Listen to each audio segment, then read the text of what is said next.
Let's see. 2.2.1, the IUPAC name of compound E. Okay. So let's go ahead and take a look at compound E.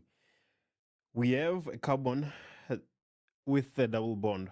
So that is a characteristic of an alkene. Okay.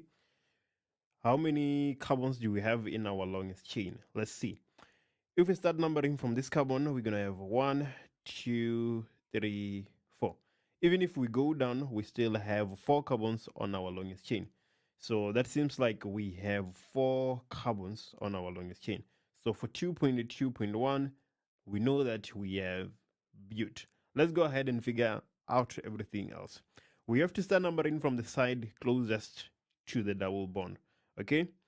If we are saying that we have 1, 2, 3, 4 carbons, then if we start numbering from this side, then we will get to the double bond first, okay? Because if we start numbering from this side, then the double bond will be on the third carbon, and that's not what we want. We want the side closest to the double bond, which will be this side. So this is our longest carbon chain, okay, which is but. So we've built one in one because our functional group is on the first carbon, okay? And as you can see, we have methyl and methyl. One methyl is on, so we have 2 point, so this is the second carbon and this is the third. 2.3 dash dimethyl but one in, okay? Right, so that is our IUPAC name of compound E. 2.2.2, we are looking for the IUPAC name of H. So let's go ahead and take a look at H. Okay, on H, carbon double bonded to oxygen. And this carbon is sandwiched by 2 other carbons. That is a ketone. So I'm going to have butane 2 on, okay? I think even if you don't include these 2, it would still be correct. Because if you have 4 carbons and on a straight chain, right? And it is a ketone, then the oxygen bonded to the carbon should be on the second carbon. If that is not the case, then it becomes an aldehyde. So butane 2 on. But I also think that if you don't put these 2, you would still be correct. That is 2.2.2. Okay, let's move to the question that follows. We have butane 2 on. Okay, right. 2.3. 2.3, we are looking for the structural formula of compound B. So let's go ahead and take a look at compound B. That is 2.3.1. So compound B, a carbon with 3 hydrogen, followed by 3 carbons with 2 hydrogen each. So 1, 2, 3 with 2 hydrogens each.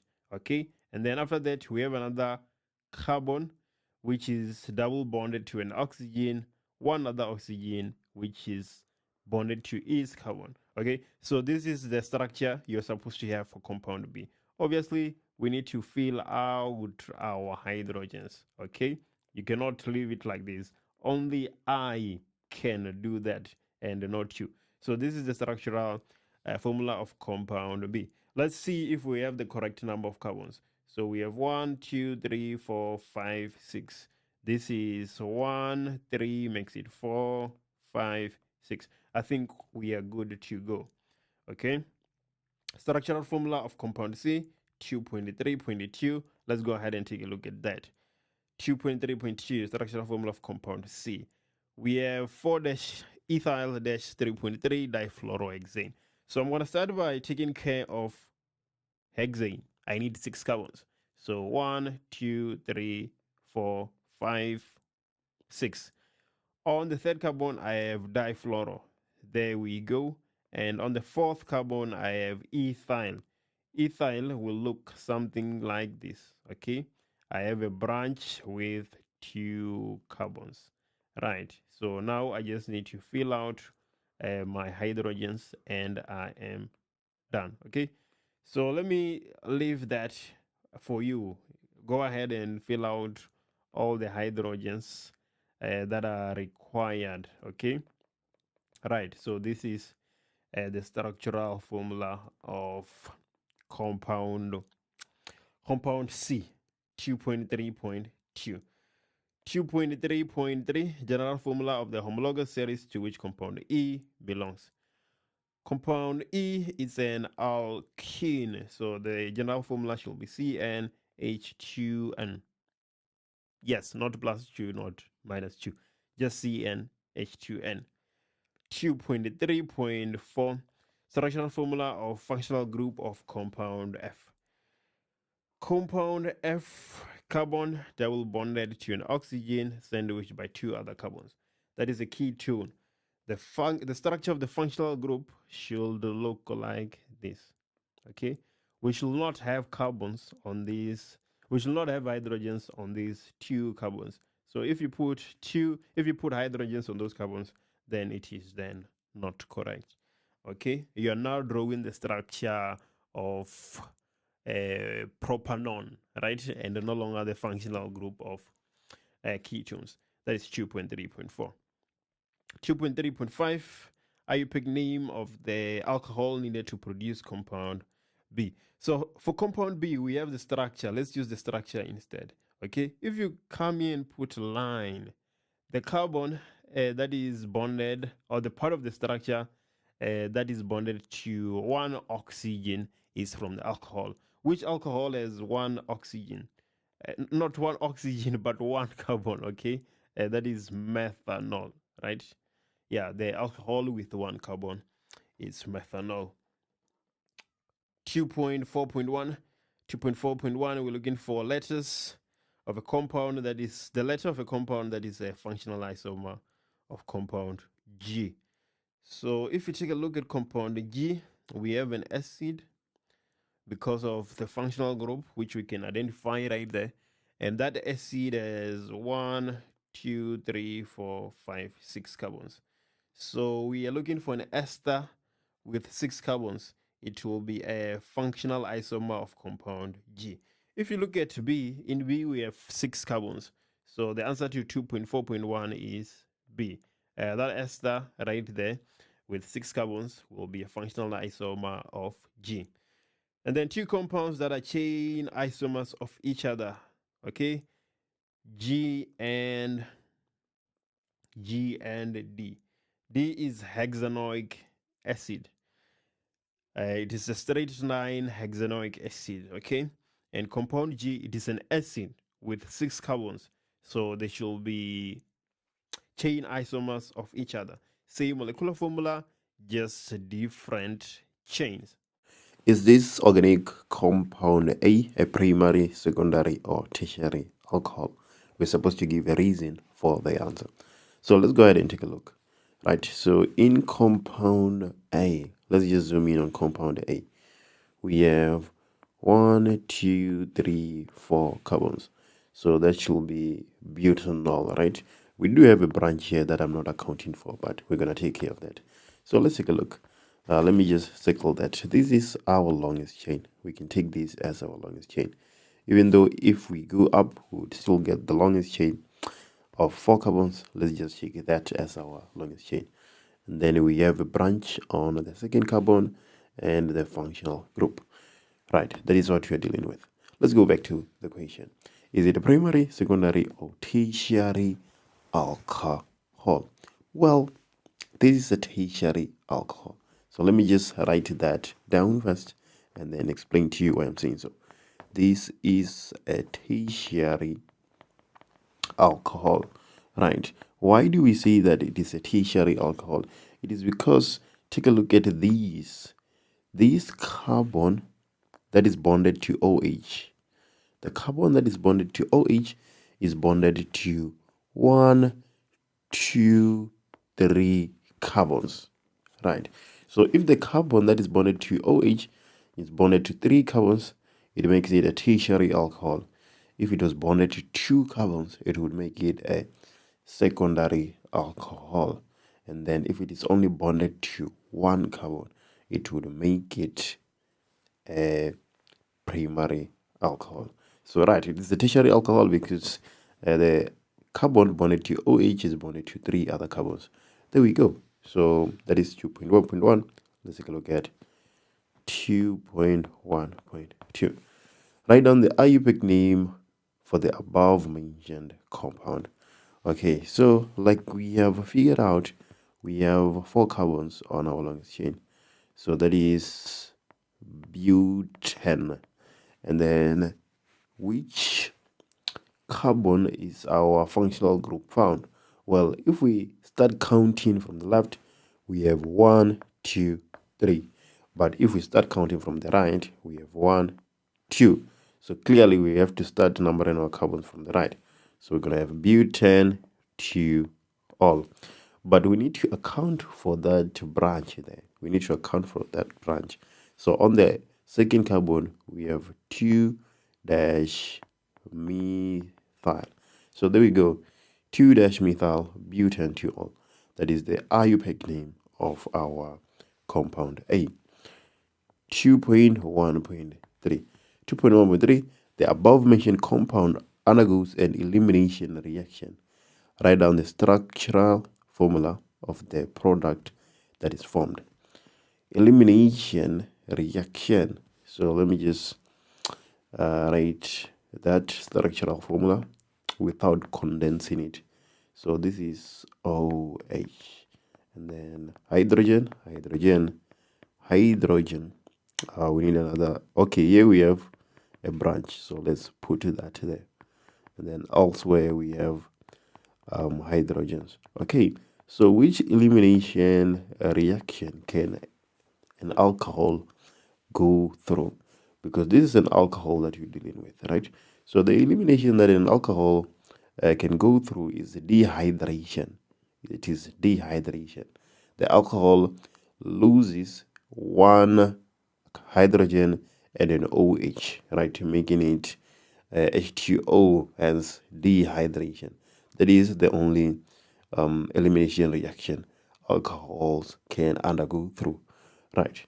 So it means that the structural formula of the major product formed should be an alkene, right? This question is very specific. Major product, right? We have a major product and a minor product for these reaction. We have a major, well, for the product of an elimination reaction of alcohol, right? Dehydration. We have a major product and a minor product. So this is just the alcohol. This is not the answer. This is not the answer. This is just the alcohol. We just draw in the structure of the alcohol so that we can better make sense of it.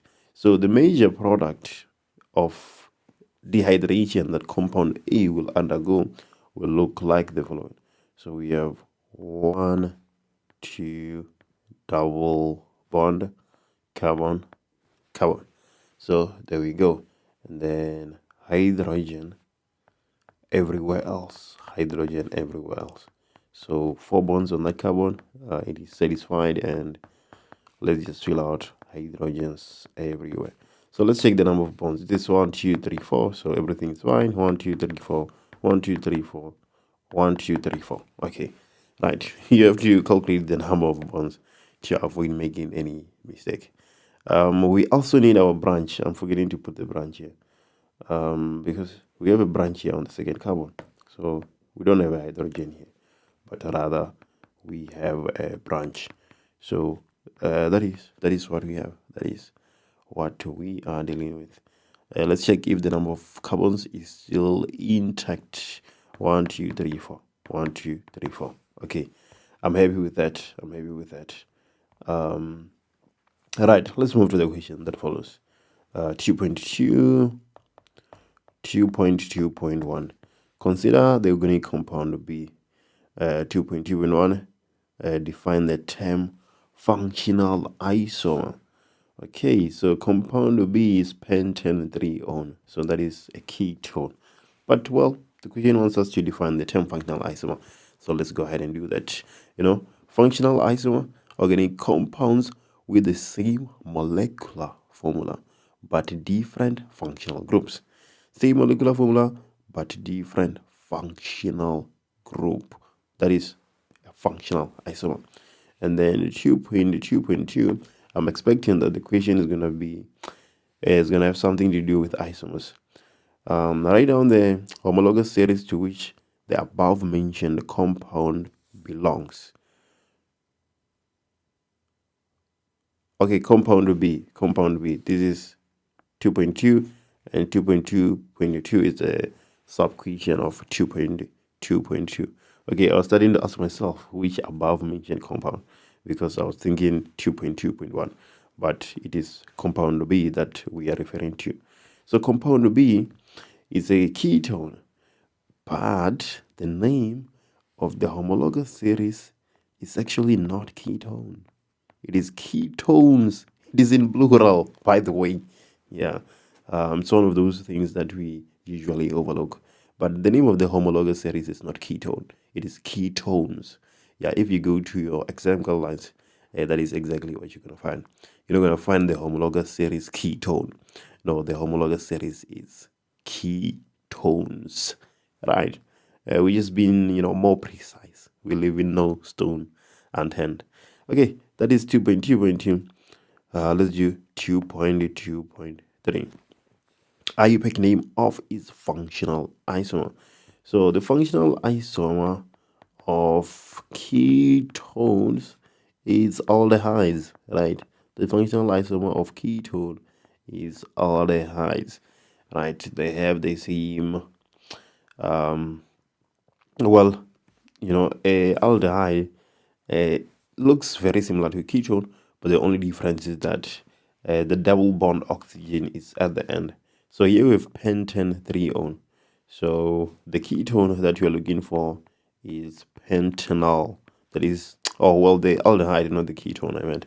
The aldehyde that we're looking for is pentanol. Pentanol and pentane 3-on are functional isomers. So what are we looking for? IUPAC name of its functional isomer. Oh, okay, we're done then. We're looking for the IUPAC name. I thought we were looking for the structure, right? But we're just looking for the IUPAC name. The IUPAC name is pentanol, right? 2.2.3. What about 2.2.4? Letter that represents its positional isomer. So we are dealing with pentane 3-on, right? So the positional isomer is pentane 2-on. It has only one positional isomer, right? Because we have 1, 2, 3, 4, 5 double bond oxygen, right? If you put this oxygen here, it is pentane 2-on. Same is true with when you put it here, you'll still have pentane 2-on, because we have to start numbering from the side closest to the functional group. So we're looking for pentane 2-on here on our table. Letter that represents its positional isomer. Okay, let's take a look. Pentane 2-on looks to be compound E. It looks to be compound E. Because take a look at compound E. We have 1, 2, 3, 4, 5. So that is where our pent is coming from. And then on the second carbon, double bond oxygen. So there we go, pentane 2-on. That is compound E. So the letter that represents its positional isomer, the answer is E there. The answer is E. It is compound E, pentane 2-on. Write down the balanced equation using molecular formula for the complete combustion of compound F. So let's take a look at compound F. Compound F is 1, 2, not 2 anymore, but actually 3, right? So we have 5 carbons in total. So that is C5. How many hydrogens do we have in total? We have these 3 here. We have these, which gives us 6, and we have 3. So that is 12, right? So H12. And then it is a combustion reaction. So it is excess oxygen to give us CO2 plus H2O. We just need to balance this equation. So C5, C1. What do? We put 5 and put in 5, the carbons are balanced. And then we move to the hydrogen. H12, H2. So we put 6 in attempt to balance the equation. And now take a look at this. We have O2 here, and here we have 5 multiplied by O2, which is 10, plus 6 multiplied by O2, which is 6. So this is 16. And then in order to get 16 on the left hand side, we must multiply with 8. So there we go. We have our balanced combustion reaction. Here we go. Homologous series to which compound B belongs to. So let's go to our compound B and see what is happening. It will be easy to see that compound B is an ester because of this functional group that we have here. Compound B is an ester. So the answer to 2.1.1, that compound B is an ester. And then the second question, 2.1.2, we're looking for the IUPAC name of the same compound. So this is how you actually name an ester, ladies and gentlemen. You're going to come here to the structure and you're going to put a line that divides the oxygen with the double bond from the oxygen with the single bond.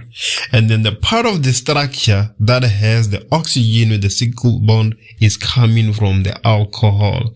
And the part of the structure that has the oxygen with a double bond is coming from the acid, because we know that in order to form an ester, you need an alcohol and an acid in the presence of H2SO4. So let's look at our alcohol. Our alcohol that was used in making this ester is methanol. Why are we saying it is methanol? Because of this single carbon right here. And the acid that was used to make this ester is propanoic acid. Why are we saying so?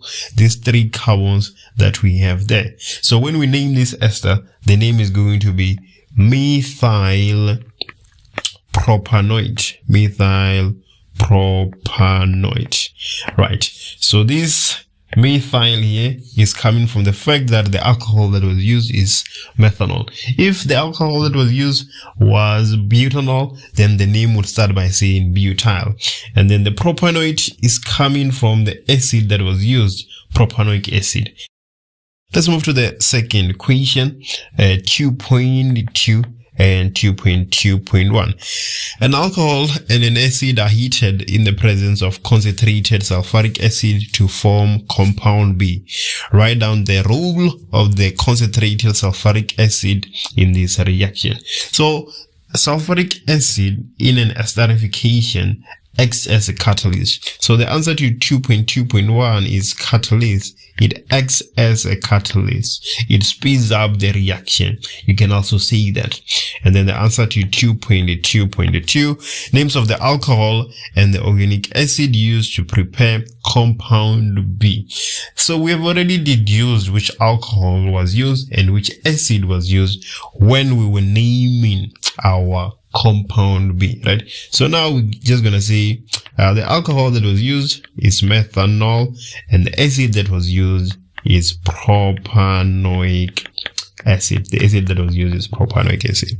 2.2.3, name of the type of reaction that is taking place. Obviously the name of the reaction that is taking place is esterification. And other books will say condensation, which is also correct. I see that option time after time in memos. That is 2.2. Let's move to 2.3. So in 2.3, from the table above, consider compound C. So let's go to compound C and see what I have. Compound C, we have an acid. This is the functional group of an acid. Ethanoic acid to be specific. Let's go to the questions. 2.3.1. So the first question, 2.3.1, write down the name of the functional group of compound C. So we've already deduced that compound C is an acid, right? The name of the functional group of acids is carboxyl. So we have carboxyl group. That is the name of the functional group. And then 2.3.2, to which homologous group does compound C belong to? It is a carboxylic acid. That's an easy question to answer. It is a carboxylic acid. 2.3.3, differentiate between the terms functional group and homologous series. This question is actually just asking you to define homologous series and functional group. So let me just remind you, homologous series is a series of organic compounds that can be described by the same general formula. A series of organic compounds that can be described by the same general formula. While functional group, on the other hand, is a bond or an atom or a group of atoms that determines the physical and chemical properties of a group of organic compounds. There we go. You just need to define functional group and homologous series for 2.3.3. 2.4 for the table above, from the table above, actually, consider compounds A, D, and F. And then the first question, write down the homologous series to which they belong to. So let's go to compound A. Compound A, we have an OH, which is the functional group of an alcohol. So we know that compound A is an alcohol. And then compound D, we also have another OH, so that is another alcohol. Let's look at compound F. It ends with ol, so we have another alcohol again. So A, D, and F are alcohols as far as the homologous series is concerned. So the answer to 2.4.1 will be alcohols, because A, D, and F are all alcohols. 2.4.2, compound A and D are isomers. As what type of isomer will they be classified? So let's go to A and D. A and D. So A, let me just write down A real quick for the sake of clarity. So for A, we have something like this. We have hydrogens everywhere else. And then let's look at D. So for D, we have condensed structural formula, which we're gonna write in full now. So we have a carbon with 3 hydrogens. We have the second carbon, and then on the second carbon we have 1 hydrogen and an OH, and then the third carbon with 3 hydrogens. So what type of isomers is compound A and D, not B? Excuse me, compound A and D.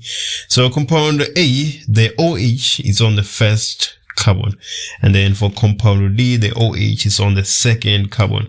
So they have the same molecular formula, but just different position of the functional group. So those are called positional isomers. So 2.4.2, the answer here is positional isomers. They will be known or referred to as positional isomers, compound A and D. The third question, 2.4.3, we asked to draw the structure of compound F. Let's go ahead and look at compound F. So for compound F, 2-methyl propane 2-ol. So let's start with the prop. So as soon as we see prop, we know that we need 3 carbons. So we have 1, 2, 3, and then 2-ol. This 2-ol tells us that the OH is on the second carbon. So let's have that OH right here. And then this 2-methyl, we have a branch on the second carbon. So we're gonna have 1 carbon there, and then now we just left out with the hydrogens, and we have the structural formula of compound F just like that. Let's go ahead and move to 2.5. So 2.5, we're interested in compound G and compound E. 2.5.1, we're supposed to name compound G. Let's go to compound G.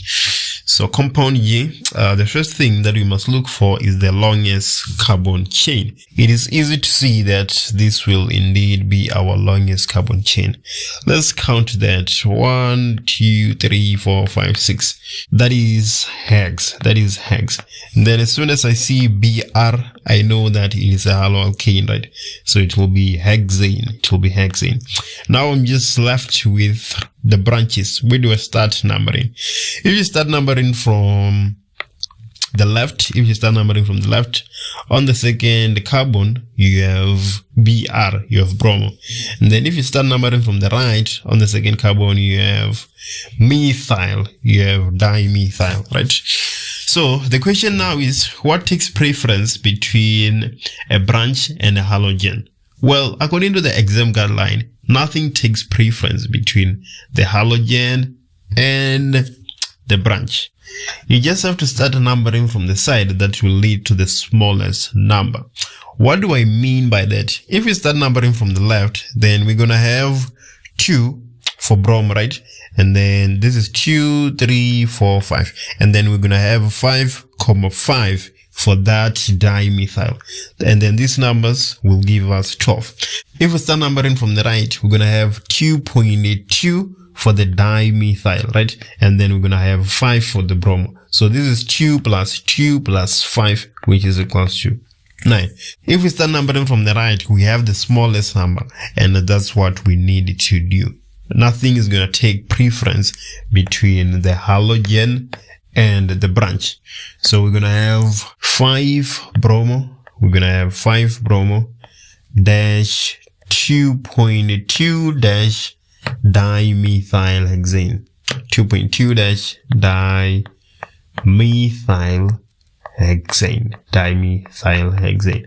And that is the name of our compound G. The last question, structural formula of compound E. Let's go ahead and look at compound E. So compound E, we have 2.4 dimethyl pent 1-ene. So pent 5 carbons, 1, 2, 3, 4, 5. And then we have a double bond on the first carbon. We can tell from this pent 1-ene. So there we go. We have a double bond. And then on the second carbon, we have a branch with 1 carbon. And then on the fourth carbon, we also have another branch with 1 carbon. So now we're essentially done. We just left with filling out the hydrogens. So let's go ahead and do that. Yeah. So 1, 2, 3. We still need another hydrogen.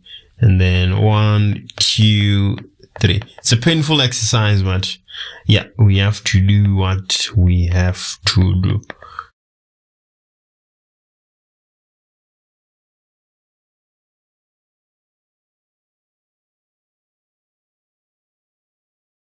Compound A and B are functional isomers, like we are told in 3.1.1. What we are actually required to do is define the term functional isomer. Like all isomers, we have the same molecular formula, but in this case, the compounds differ by functional group. So the definition for functional isomer, same molecular formula, but different functional groups. Let's look at 3.1.2. Write down the IUPAC name of compound B. So the first thing you want to do is to determine which homologous series this compound B belongs to.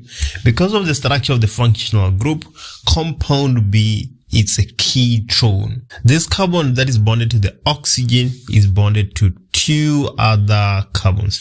And because of that, we can conclude and say that compound B is a ketone. Now what we need is the longest carbon chain. Clearly, it is easy to see that this will be our longest carbon chain with 1, 2, 3, 4, 5 with 5 carbons. So we know we have pentane. We have pentane. Now what we need, or what we're looking for, is the position of the carbon that is bonded to the oxygen. If we start numbering from the left, we're going to have 1, 2, 3. If we start numbering from the right, we're going to have 1, 2, 3. So where we start numbering really doesn't matter. Our functional group is on the third carbon. So we're going to have pentane 3-one. That is the answer to 3.1.2. Let's look at 3.1.3. How does the boiling point of A compare to that of pentane 1-ol? So we have pentane 1 all, and compound A. Write down only greater than, equal to, or lower than. So let's go to compound A. Compound A is an aldehyde because the carbon that is bonded to the oxygen is only bonded to one other carbon. So that makes it an aldehyde. So we have pentane 1 all and pentanol. Pentane 1 all is an alcohol. So it consists of hydrogen bonding. We have hydrogen bonding in alcohols. And then pentanol is an aldehyde. It consists of dipole-dipole. So the intermolecular forces in pentanol is dipole-dipole. So in order to answer this question, you actually need to know which intermolecular force is generally stronger between hydrogen bonding and dipole-dipole.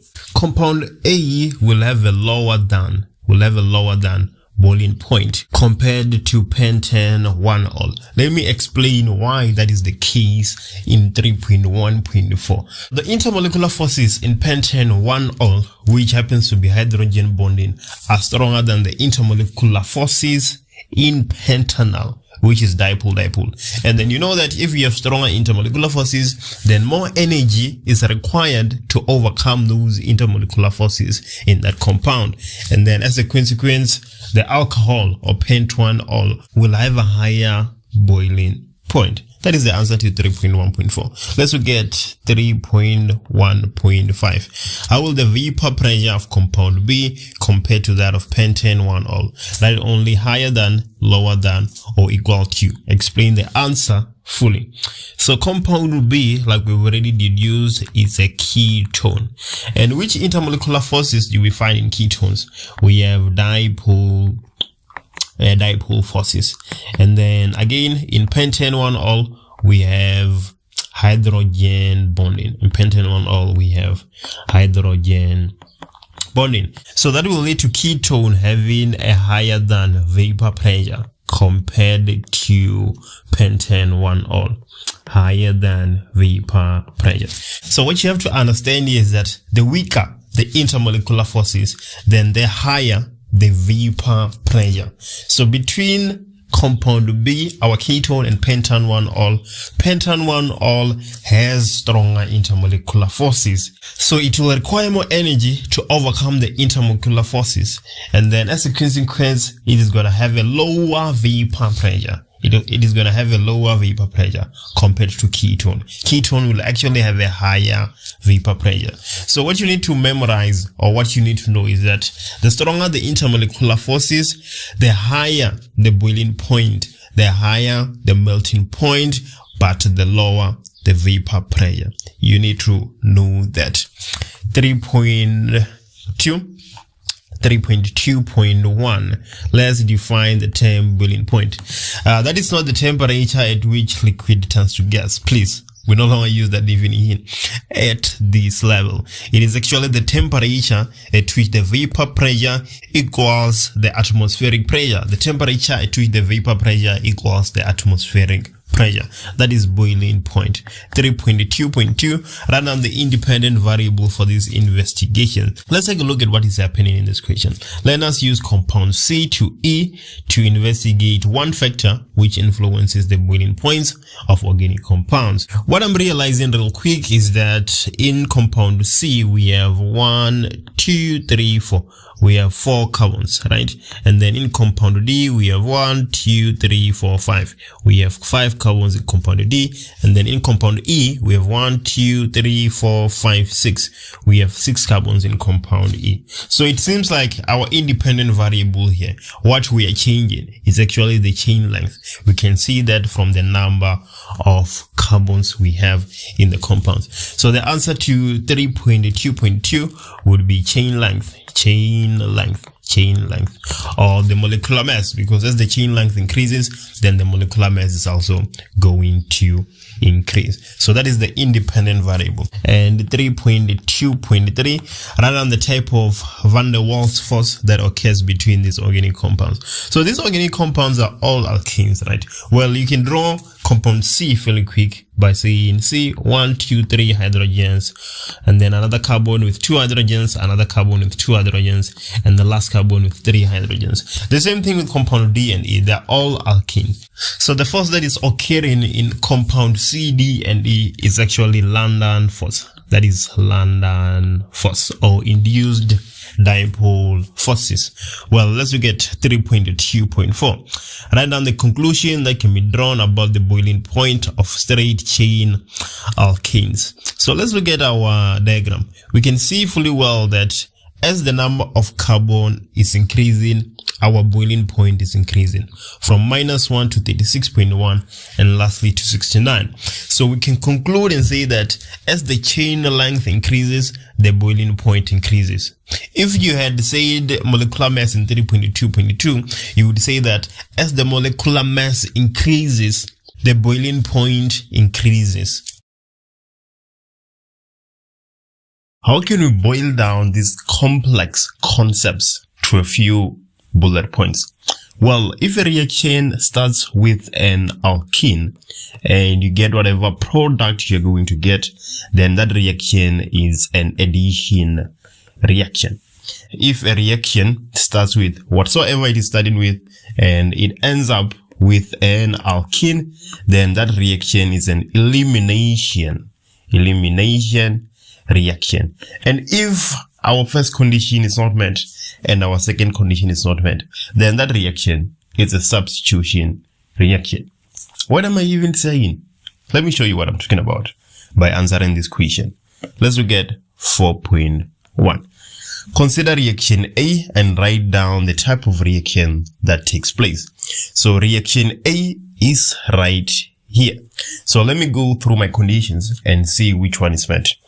Do we start with an alkene? No, we don't. We start with a secondary alcohol.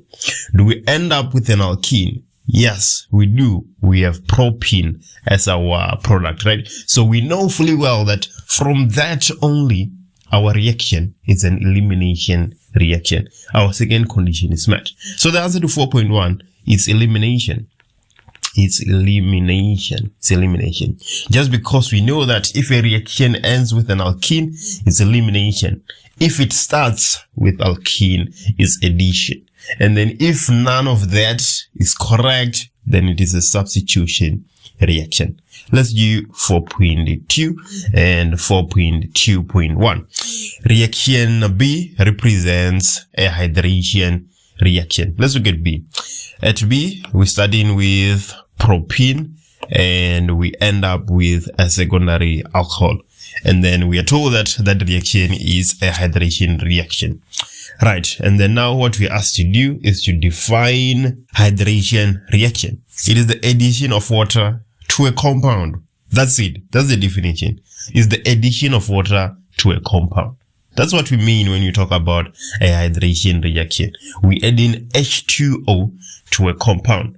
And the follow-up question, 4.2.2, write down the name or formula of the catalyst used for this reaction. So a catalyst you can use for a hydration reaction is H2SO4.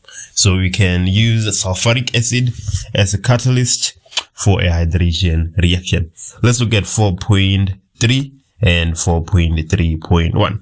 During reaction C, a specific rule is followed to determine the major product when HBr is added. Let's look at reaction C. So for reaction C, we are starting with propene and we end up with 2-bromopropene. So let's go back to our conditions. Do we start with an alkene? Yes, we do. So we know that reaction C is supposed to be an addition reaction. Well, the answer to 4.3.1 was actually very difficult to find.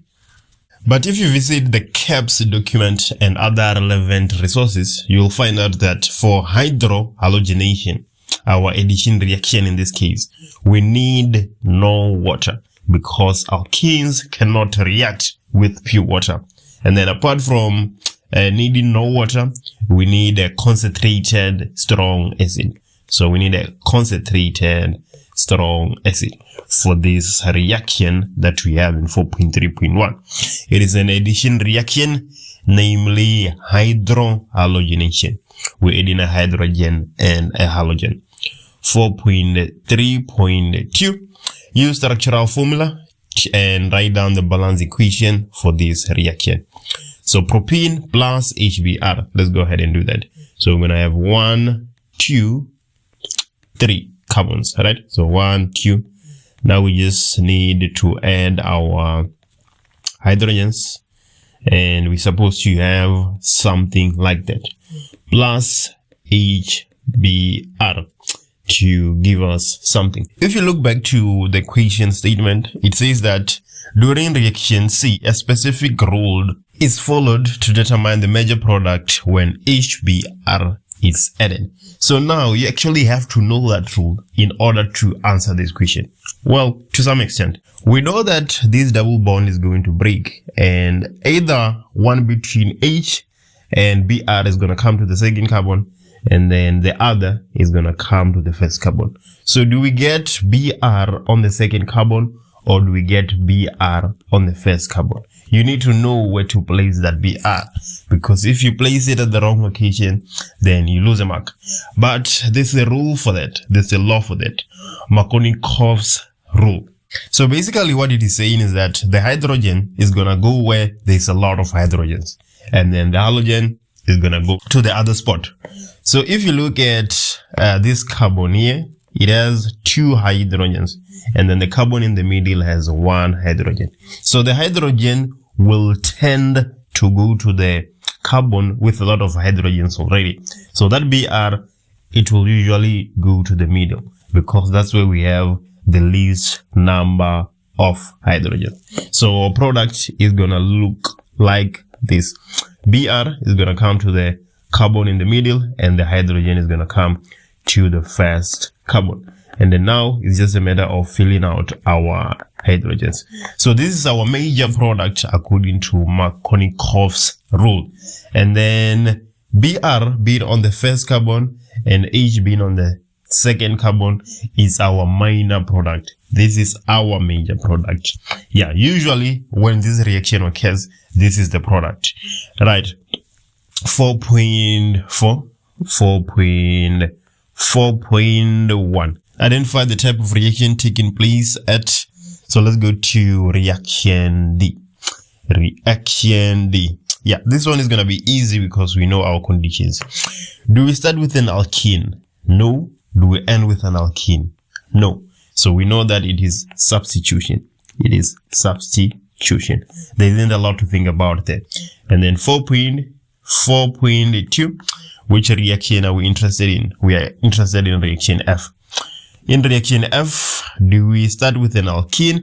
The answer is no.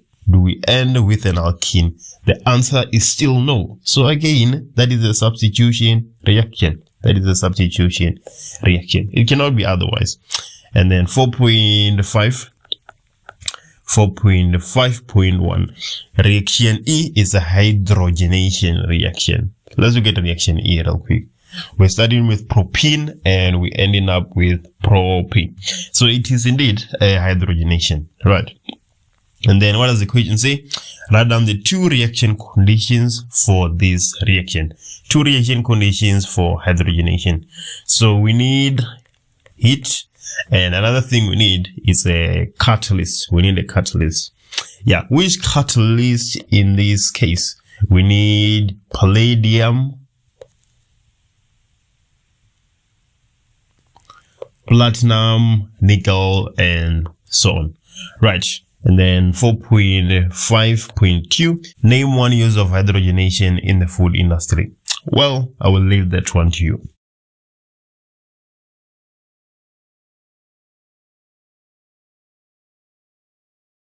This question is difficult, okay? But let's go ahead and give it a try. The first question, 3.1, we're supposed to define the term boiling point. So boiling point is the TP at which the VP is equals to the ATP, right?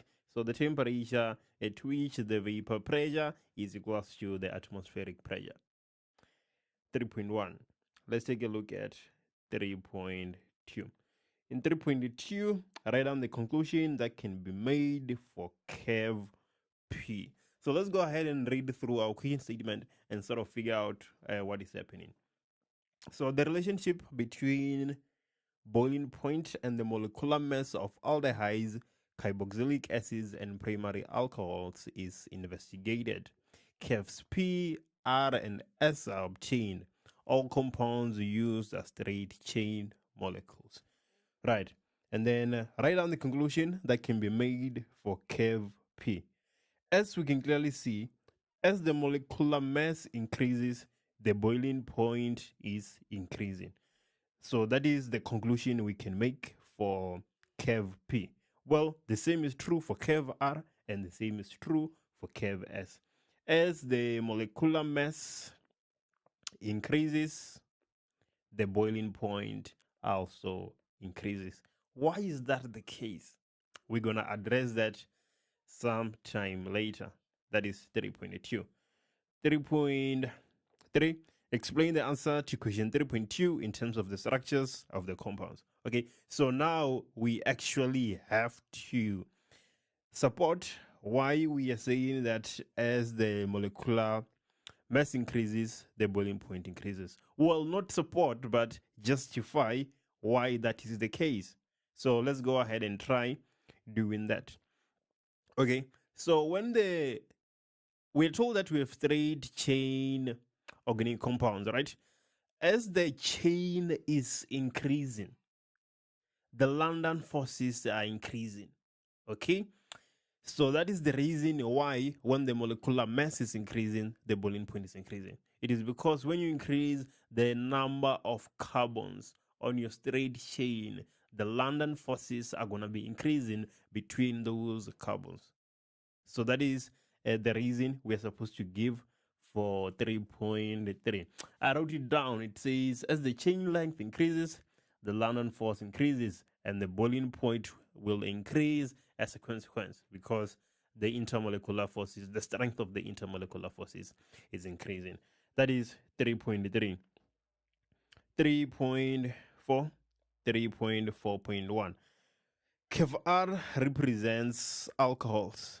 Well, we can deduce that curve R represent alcohols without being told. We can deduce that because we have an alcohol, we have a carboxylic acid, and we have aldehydes. We know which compounds consist of which intermolecular forces and which intermolecular forces are stronger than which. We know all that. So yeah, and they're telling us, but we already know. They don't have to. Okay, and then 3.4.1, which homologous series is represented by curve S. So we have aldehydes, carboxylic acids, and alcohols. We know that R is alcohol. Why is R alcohol?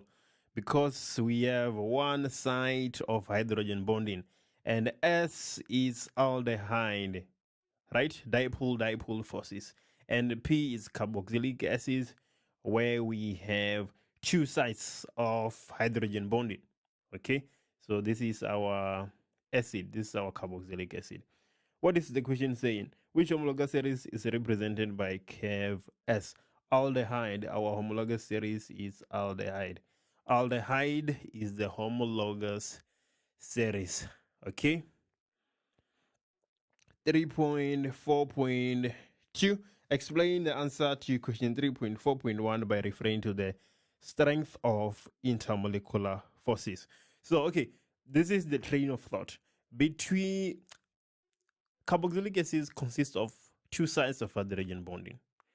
Alcohol consists of one side of hydrogen bonding. Aldehydes consist of dipole, right? Hydrogen bonding is stronger than dipole. So for the same molecular mass, aldehyde should have the lowest boiling point compared to alcohols and carboxylic acids. So that is 3.4.2.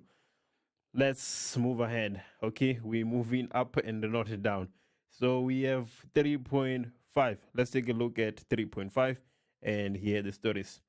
3.5.1, Write down the molecular mass of the compound with a boiling point of 97 degrees Celsius. For curve R, the molecular mass of the compound with a boiling point of 97 degrees Celsius. So let's go ahead and have a look. So here we have compound R. These are our boiling points on the y-axis. So let's go ahead and identify 97. 97 should be somewhere here, right? That's where we should have 97. And the molecular mass between 50 and 70, so that is 60. So the answer to 3.5.1, we have 60 grams per mole. 3.5.1. So a straight chain alcohol with a molecular mass of 60 grams per mole. Okay, so let's see. We have methanol. What else? We can also just write an equation for this. I think we can write an equation. Let's see. For an alcohol, we know fully well that we are supposed to have CnH2n plus 2O. Okay, this is the general formula of an alcohol. CnH2n plus 2O. We know that the molecular mass of carbon is 12. So we can say 12 multiplied by n plus that of hydrogen. So hydrogen, we have 2n plus 2. Okay, so we're going to have 2n plus 2 plus that of oxygen. Of oxygen, we have 16. Okay, this is equals to 60. So let's find the value of n in attempt to finding the alcohol with the molecular mass of 60. So we're going to have 12n plus 2n, that will be 14n. 2 plus 16, that is 18. This is equals to 60. So I have 14n being equals to 60 minus 18. 60 minus 18 should give us 42. So n is equals to 42 divided by 14. I think this is supposed to be 3. Okay, let me just verify if it is indeed 3. 4, 4, 4, 12, 2 plus 1, 42. So, right, n is equals to 3. So we know that our alcohol is C3H3 multiplied by 2, that is 6, plus 2, 8. So 3 C3H8O. This is propanol. This is propanol. So there we go. We have identified the alcohol. I'm sure there's other ways you can use to identify alcohol, but that is just, yeah, the approach I'm deciding to take. 3.5.2. 3.6. Two compounds A and B used in this investigation have a molecular mass of 74 grams per mole. A has a boiling point of 118 degrees Celsius and B a boiling point of 142 degrees Celsius. Explain the difference in these boiling points by referring to the structures of these compounds. Okay, so we're looking for two molecular mass, two compounds. Okay, so let's focus on compound A. Compound A has a molecular mass of 74 grams per mole, and then it has a boiling point of 118 degrees Celsius. So let's identify what A is first. Okay, so let's go to our graph. The molecular mass is 74. How many blocks do we have?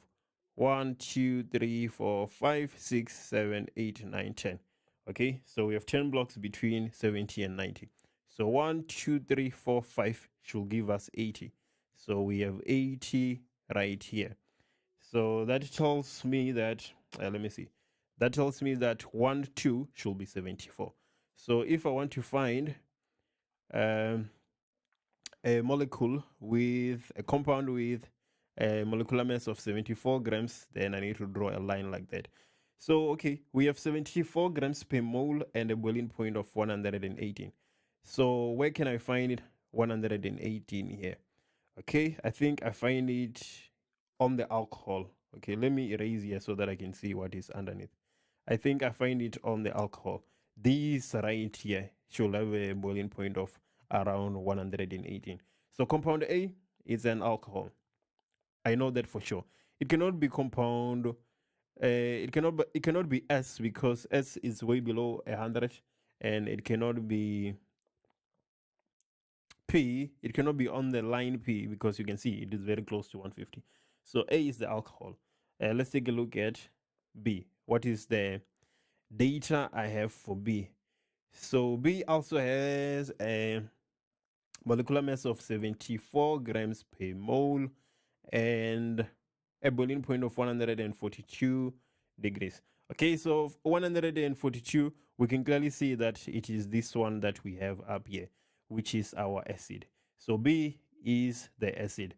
So what does the question say? The question says, the question is up here. The question says, explain the difference in these boiling points by referring to the structure of these compounds.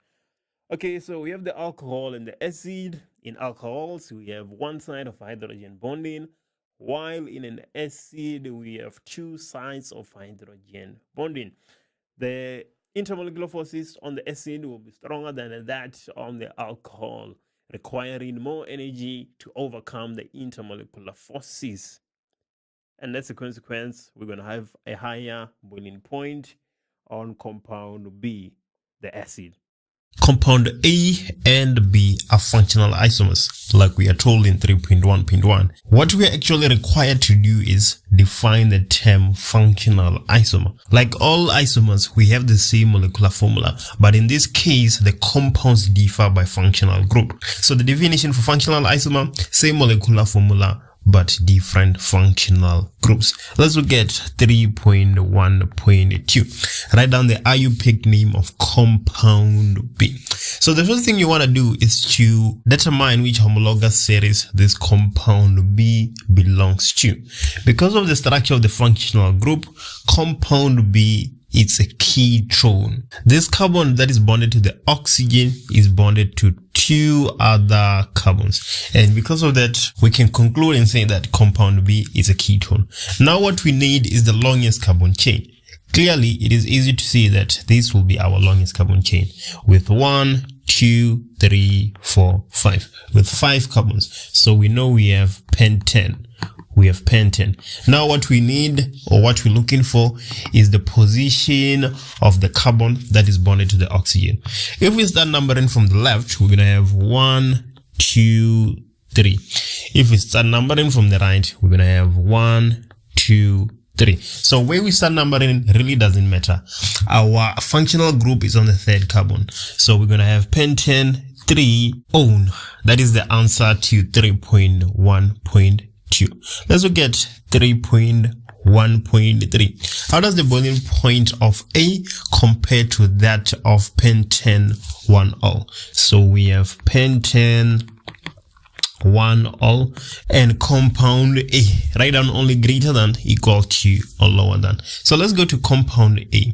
Compound A is an aldehyde because the carbon that is bonded to the oxygen is only bonded to one other carbon. So that makes it an aldehyde. So we have pentane 1-ol and pentanol. Pentane 1-ol is an alcohol. So it consists of hydrogen bonding.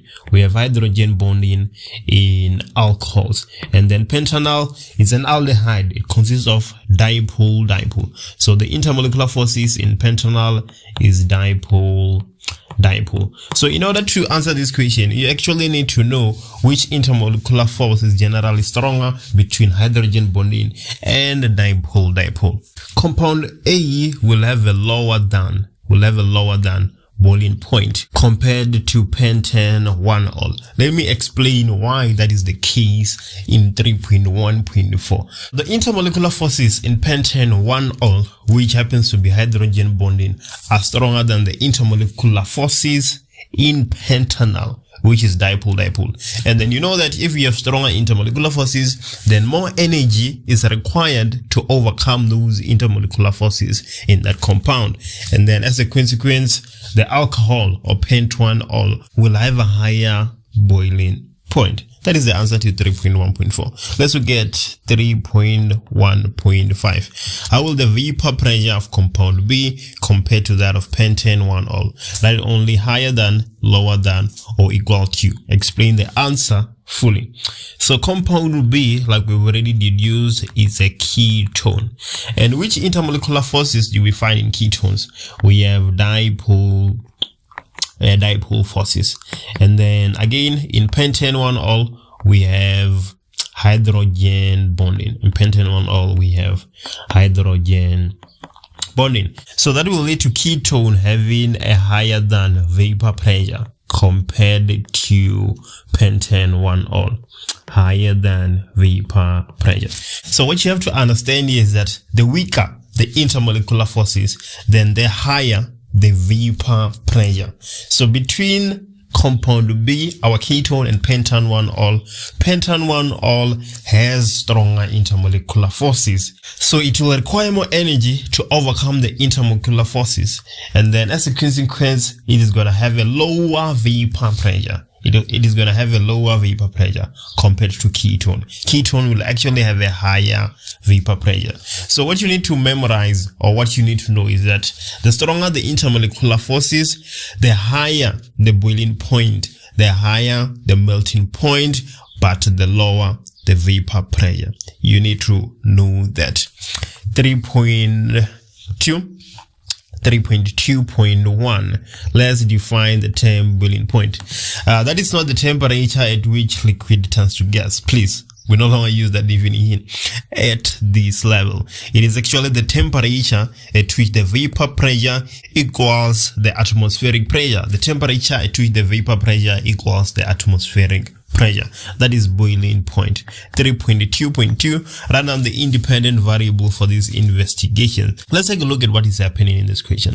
Let us use compound C to E to investigate one factor which influences the boiling points of organic compounds. What I'm realizing real quick is that in compound C we have 1, 2, 3, 4.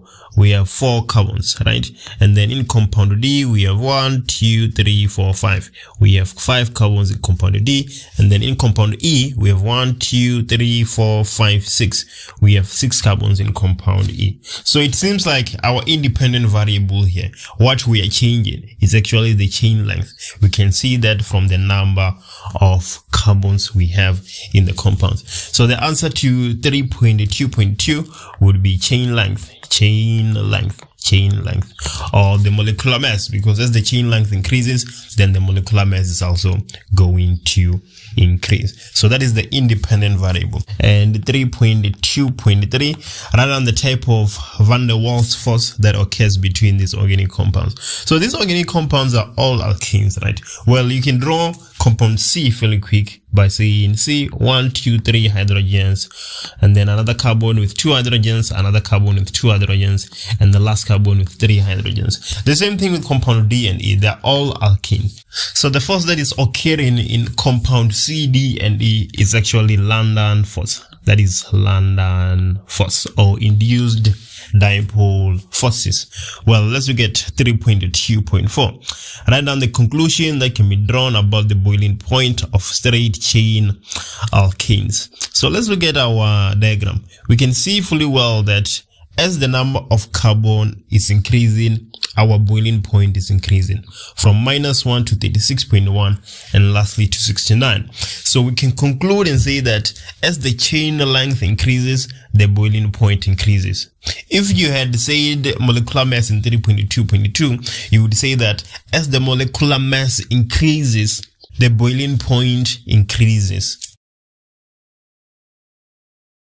The temperature at which the vapor pressure is equals to the atmospheric pressure is what we refer to as the boiling point, and that is 3.1. So from here on, let's go ahead and take a look at 3.1.2.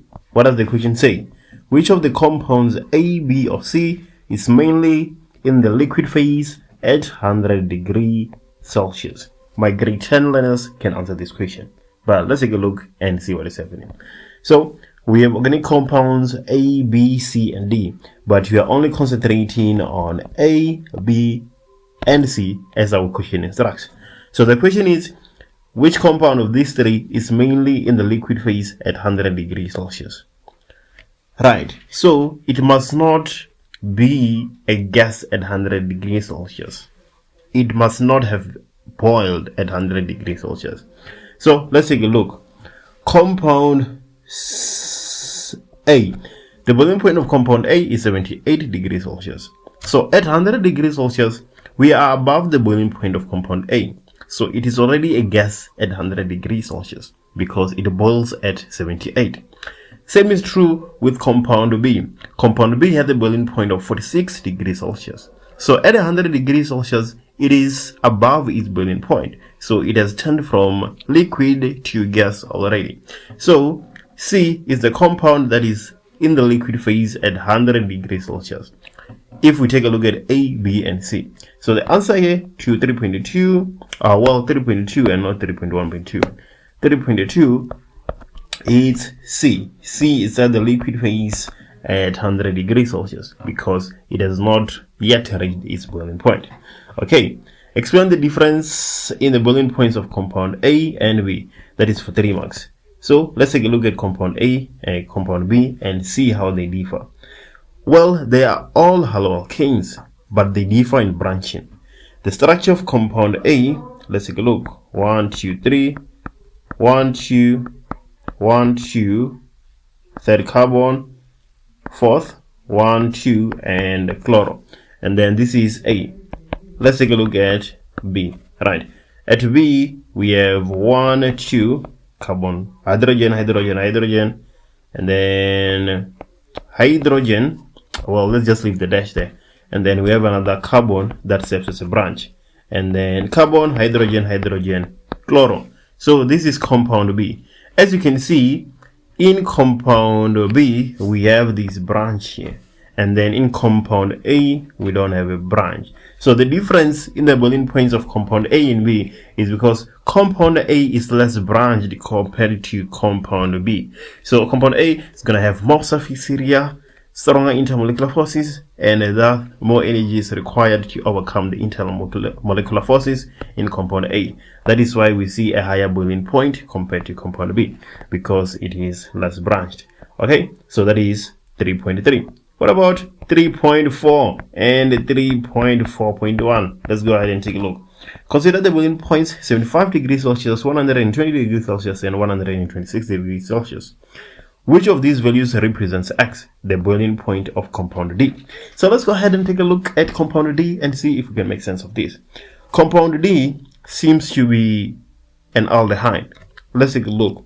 Carbon, 3 hydrogens, carbon, 2 hydrogens, carbon, 2 hydrogens, carbon, oxygen, 1 hydrogen. So compound D is indeed a aldehyde, but compound C is an alcohol.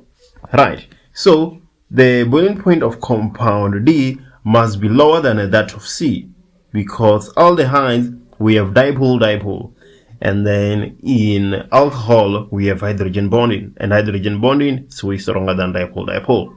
So X should be less than 118 degrees Celsius at least. So take a look at this. We have 120. So this can't be correct because D must have a lower boiling point compared to C, because D is dipole and C is hydrogen bonding. And then this is also not true because it cannot be higher than that of alcohol. So the only thing that makes sense is 75 degrees Celsius. So 3.4.2, we have 75 degrees Celsius. So X makes sense to be 75 degrees Celsius. Well, 3.4.2 says explain, and we've explained that. Now let's take a look at 3.5. 3.5 is quite an interesting one. I had to take some time and think about that. The atmospheric pressure is now changed to 83 kilopascals. Well, under normal circumstances, we have 101 kilopixels. I think 101.3, something like that. But I know for sure it is around 101. And now it has changed to 83 kilopixels. Now it is changed to 83 kilopixels. Let's hear the stories. How will the boiling points of these organic compounds be affected? Choose from increase, decrease, or remain the same. So do the boiling points increase, decrease, or remain the same if we lower the vapor pressure? Well, let's stick to the definition. What is boiling point? Boiling point is the temperature at which the vapor pressure is equal to the atmospheric pressure. So you are essentially increasing the vapor pressure so that it reaches the atmospheric pressure, and we say that we have reached the boiling point. Essentially, if you are lowering the atmospheric pressure, you will reach a boiling point way sooner than you would under normal circumstances. Right, maybe for water, the boiling point is 100 degrees Celsius. So if you lower the atmospheric pressure, you would reach the boiling point, let's say at 80 degrees Celsius, way before what it usually is at 101 kilopixels. So this would actually make the boiling point to decrease. Right, this is the first time I'm actually coming across a question like this, but I'm quite convinced that decrease is our answer in 3.5. If you have any other ideas, just let me know in the comments and let's talk about it. Apart from that, which video do you want me to do next? Pressure exerted by a vapor at equilibrium with its liquid in a closed system. That is vapor pressure. 3.2. Which one of the compounds A or B has the higher vapor pressure? So what do we know? We know that the higher the boiling point, the higher the melting point, the higher the viscosity, but the lower the vapor pressure. So which one of the compounds A or B has the higher vapor pressure? Well, the compound with the lowest boiling point will have the highest vapor pressure. So between A and B, which one has the lowest boiling point? It is compound A with minus 42 degrees Celsius. Compound B has a boiling point of 36 degrees Celsius. So the answer here is A. A has the lowest boiling point, so it should have the highest vapor pressure. Right, 3.3.1. Let's consider compound C, 2-methylbutane. Is compound C a saturated or unsaturated hydrocarbon? Well, it is easy to see that it is saturated. Why are we saying that it is saturated? A compound is saturated if it only consists of single bonds between the carbon atoms, no multiple bonds whatsoever. That is a saturated compound. Just like our compound C, it is a simple alkene, saturated compound. Alkene and alkynes are unsaturated because we have double and triple bonds. Here we only have single bonds. 3.3 because we've just answered 3.3.2 there. Which type of intermolecular forces are mainly present between these compounds? Well, the compounds on our table, we have propane, pentane, 2-methylbutane, and then we have an outlier, pentane 1-ol. As you can see, one intermolecular force that is present from compound A to compound D is London forces. It is present even in compound D, pentan 1-ol. So that is the type of intermolecular force which is mainly present between these molecules. There is London forces in pentan 1-ol. It is just that the strongest intermolecular forces in pentan 1-ol will be hydrogen bonding, but London forces is present. 3.3.3. Let's go ahead and look at 3.4.1 and 3.4.2. Define the term structural isomer. Organic compounds with the same molecular formula but different structural formula. Same molecular formula but different structural formula. Just like compound B and C, we have C5H12 3.4.2 refer to the structure intermolecular forces and energy in your explanation to explain why compound B has a higher boiling point than compound. Let's go ahead and have a sketch of compound B. 5 carbons in a straight line. So 1, 2, 3, 4, 5. While compound C on the other hand, we have 1, 2, 3, 4, and a branch on the second carbon. How does compound B differ from compound C? The only difference between these two compounds is the degree of branching. Compound B is less branched compared to compound C. Less branched means more surface area. So we have more surface area in compound B. From there on, our song starts. More surface area, stronger intermolecular forces. If the intermolecular forces are stronger, more energy will be required to overcome the intermolecular forces, and consequently a higher boiling point, just like we can see. Right, so B is less branched compared to compound C, as we can clearly see. This is straight, and here we have a branched. Less branched will mean more surface area. More surface area, stronger intermolecular forces, more energy is required to overcome those intermolecular forces. I hope that is clear. The last question, 3.5, explain the difference in the boiling points of B and D. Refer to the intermolecular forces and energy in your explanation. Let's go ahead and look at B and D. B is pentane and D is pentane 1-ol. Look at the difference in the boiling point, even though they have the same number of carbons, 36 degrees Celsius and 137 degrees Celsius. So why does compound D has a higher boiling point compared to compound B? Well, compound B consists of London forces, while compound D consists of hydrogen bonding. We know fully well that hydrogen bonding is a stronger intermolecular force compared to London forces. So compound D will have stronger intermolecular forces. More energy will be required to overcome the intermolecular forces in compound D, and as a consequence, it has a higher boiling point. If a reaction starts with an alkene, then it is an addition reaction. And then if it ends with an alkene, it is an elimination reaction.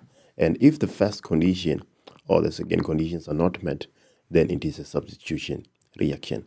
So this is how you can easily identify the type of a reaction by just looking at the compound it starts with or the product that you have. If it starts with an alkene, it is an addition reaction. If it ends with an alkene, it is an elimination reaction. And if either of those are not true, it is a substitution reaction. So let's see how we can use this to answer this question. So 4.1.1, identify the type of reaction represented by B. So take a look at reaction B. Does it start with an alkene? No, it does not. It starts with an alcohol. So it cannot be an addition reaction. Does it end with an alkene? Yes, it does. As soon as we see that, we know that it is an elimination reaction because it ends with an alkene. Right, those are the only two things we need to look at. If it didn't end with an alkene, then it would be a substitution reaction. That is 4.1.1. Let's take a look at 4.1.2.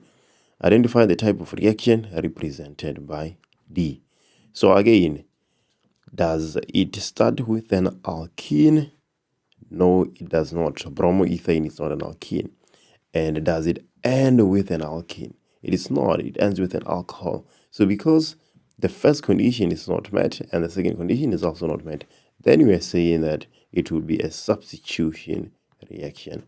Those are the only two things that we need to look at. Does it start with an alkene? Does it end with an alkene? If that's not the case, then it is a substitution reaction. So there we go. That is 4.1. Let's take a look at 4.2. 4.2, we're supposed to write down two reaction conditions for reaction B. So reaction B it's easy to see that we have a elimination reaction. So heat is a reaction condition for all elimination reactions. Heat is a reaction condition for all elimination reactions. Right, so heat is our first answer, right? As soon as we see a reaction condition and it is elimination, heat, we're going to think after that. So now let's find another reaction condition. So what is happening here? We have dehydration, right? We have an alcohol turning into an alkene. So we need a dehydrating agent, of which we can use a catalyst such as H2SO4. So we also need a catalyst as a reaction condition for this elimination reaction that we have. 4.2, let's take a look at 4.3 and 4.3.1. For reaction A, write down the name of the inorganic reactant. So reaction A, we are turning an alkene into an alcohol. Obviously, we need H2O to turn an alkene into an alcohol. And by our definition, H2O is inorganic because it does not contain carbon. So name of the inorganic reactant, it is water, right? Not H2O. The question is very specific. We are looking for the name of the inorganic reactant. And then 4.3.2, chemical formula of the catalyst used. Chemical formula, not the name, right? So don't confuse the two. Well, you know what they mean. Just be careful and not write a formula when they want a name, or write a name when they're looking for a formula. So here the chemical formula of a catalyst needed.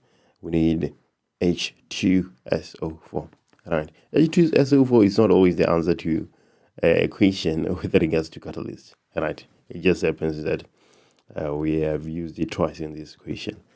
Okay, 4.4, 4.4.1. Let's take a look. For reaction C, okay, so reaction C, we are turning an alkene to a haloalkane, right? And then 4.4.1, use structural formula and write down a balanced equation. Okay, we're supposed to use structural formula.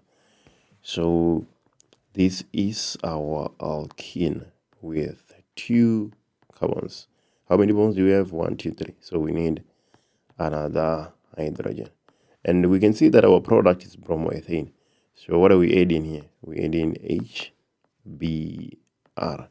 And this should give us bromoethane. So the double bond gets broken, and it's just a matter of filling out the hydrogen and the bromo in one of those bonds. So there we go. I don't think there's any wrongdoing that we do in there. I think all is well, right? Quite an easy reaction.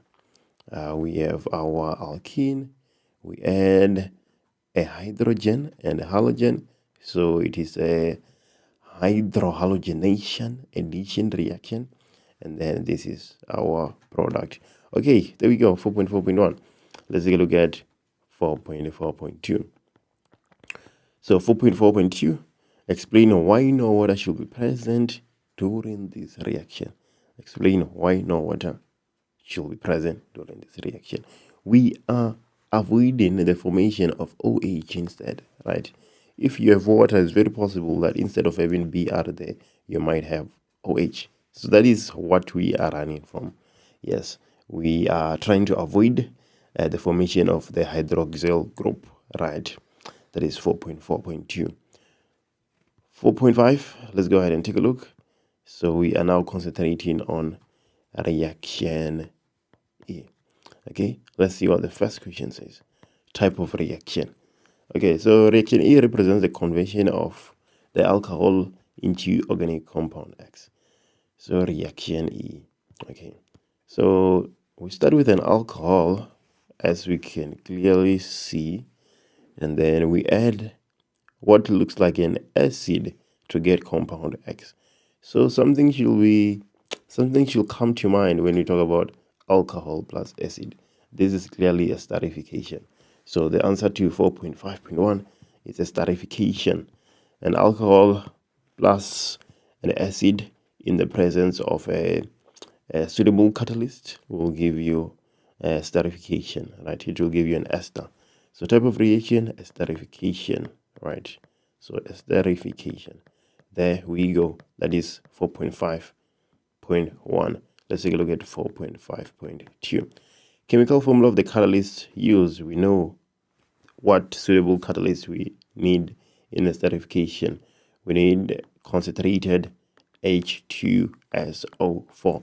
That's what we use in our esterification reactions. And then 4.5.3, structural formula of compound X. Compound X, I would assume, is the product formed. Let's go ahead and take a look. Okay, there we go. So our alcohol has 2 carbons. 1, 2. Okay, that's easy to see. And then our acid, let's go ahead and find out. We have 1, 2, 5, right? That's C multiplied by 3 there. So we have 1, 2 from the alcohol, and then we still have our oxygen from the alcohol. And then as long as it comes, and the carboxylic acid, we still have our double bond oxygen. And then 1, 2, 3, 4. So in total, 1, 2, 3, 4, 5. We have our 5 carbons from the carboxylic acid. So now, what we just need to do is to fill out the hydrogens everywhere else.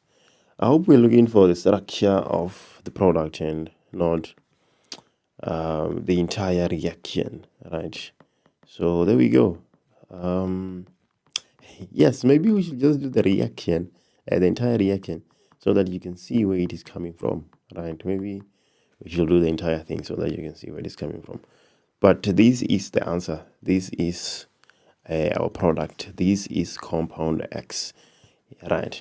Let me show you where it is coming from either way. Let me show you where it is coming from. So we're saying that our alcohol has 2 carbons. Yes. So it means that we have 1, 2, OH, hydrogen, hydrogen, everywhere else. Okay, this is what we have. Plus the carboxylic acid. Our carboxylic acid has 5 carbons. So it is 1, 2, 3, 4, 5. Well, let me put these a little bit to the right so that it will be easy to see when we remove our H2O, so that it can be easy to see when we remove our H2O. So hydrogen everywhere else. Hydrogen everywhere else. Okay. There we go. So what happens is that the alcohol loses the hydrogen and the acid loses the OH. Okay. And then that is why a byproduct or an inorganic product of esterification is H2O. Right. So we essentially losing this. We'll lose this part because water is removed from, well, we get water when we add the two compounds. So that is why our product ends up looking like this. This is why our product ends up looking like that. Okay, so there we go. I hope you can see where it is coming from. Right, the alcohol loses a hydrogen and the carboxylic acid loses an OH. But anyway, stories. Let's take a look at the question that follows. Is it 4.5.4? I think so. We're looking for the IUPAC name of the compound. So how do we name an ester? Right, well, we started with the alcohol and then we finished off with the acid. So the alcohol here is ethanol, as it has 2 carbons. So we're going to have ethyl, and then the carboxylic acid is pentanoic acid, as we have 5 carbons. So we're going to have pentanoid. So the name of this ester is ethyl pentanoid. Right. If the alcohol had 3 carbons, it would be propyl pentanoid. If the carboxylic acid had 4 carbons, for instance, it would be ethyl butanoate. That is how it works. First part of the name comes from the alcohol, how many carbons we have, and the second part of the name comes from the acid, how many carbons we have. That is 4.5, 4.6. Let's go ahead and take a look.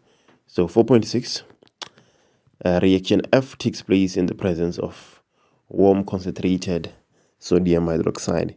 Use condensed structural formula and write down a balance equation for this reaction. Let's go ahead and take a look at reaction F. So reaction F, bromoethane to give us an alkene. Okay, so let's take a look there. In the presence of concentrated NaOH. So in the presence of concentrated NaOH, that's where elimination is going to take place. If it was in the presence of dilute NaOH, then substitution would take place. So let's go ahead and take a look at that. We start off with our bromoethane. Okay, so Br, hydrogens everywhere else. Okay, this is what we're starting with, and then plus NaOH. Okay, so what happens here is that, well, we are supposed to use condensed structural formula, not the way I'm doing it here. But let me just carry on with this for the sake of clarity. After doing this, then we're going to write it in the correct form. We're going to use condensed structural formula. Okay, so let's just carry on with this for the time being. So what happens here is that Na will bond with Br, and then OH will bond with the hydrogen removed, right? And then it means that our product, well, our byproducts, we're going to have NaBr plus H2O. Okay, that's how it goes. So let me show you. It means here that the products, we're going to have one double bond because now it is an alkene, hydrogens elsewhere, plus NaBr plus H2O. This is how the reaction takes place in terms of the structural formula. But our equation, we're supposed to use condensed structural formula. So let's go ahead and do that. This is just for the sake of clarity. So condensed structural formula, CH3, CH2Br. Okay, plus NaOH. And what does this give us? This gives us CH2, CH2. As you can clearly see, CH2, CH2. And then plus NaBr plus not NaOH, but H2O. Right, we have H2O there. So there we go. That is the condensed structural formula for reaction F. Okay, so 4.7, cracking. Let's take a look. We know fully well that this is still part of our syllabus, but it's one of those questions that they're not usually there in the exam. But let's go ahead and take a look at it. A large straight chained alkenes can be catalytically cracked to produce shorter chained alkenes and branched alkanes, which are more suitable for use in petrol. The reaction below indicates the catalytic cracking of octane. Okay, so octane, obviously we are expecting 8 carbons, and then here on the alkene we have 2 carbons. It means that on compound Y, which should be an alkane, we should have 6 carbons. So C6H14. That's what we expect compound Y to be. Right. So what does the question say? Write down the IUPAC name of compound Y. So 6,6, that is hex. So this is hexane. 4.7.1 is hexane. So there we go, hexane. And then 4.7.2, briefly explain why shorter chain alkenes and branched alkanes are more suitable for use in petrol than larger straight chain alkanes. So what do you think it is the answer to this question? Explain why shorter chain alkenes and branched alkanes are more suitable for use in petrol than larger straight chain alkanes. Right, maybe just to give you a hint, think about intermolecular forces, energy required, so on and so on. Let me know in the comments what your answer to this question is. The name or formula of the catalyst used. So let's go ahead and take a look and see what is happening. In an experiment, a test tube containing methanol, propanolic acid, and a catalyst is heated in a warm bath. Well, we have the setup in front of us. The warm bath. Under the warm bath, we have some heat, methanol, propanolic acid, and a catalyst. Already, you should be able to tell that we have esterification taking place. Okay, so which catalyst is required when we are trying to have esterification? The catalyst is H2SO4. That is the catalyst. The question says name or formula. So if you say sulfuric acid, that would also be fine. But in some instances, the question would say the name, and then if you write H2SO4, it would be wrong, or it says the formula, of which if you write the name, it would be wrong. Right. So there we go. That is 4.1.1. What about 4.1.2? The type of reaction taking place. Even in say, after doing all the questions, what does this comment say? Do you mind doing multiple choice for paper 2? We'll see about that, but I doubt I will. Multiple choice takes too much time and it doesn't get as much views, so it doesn't make sense for me to do it.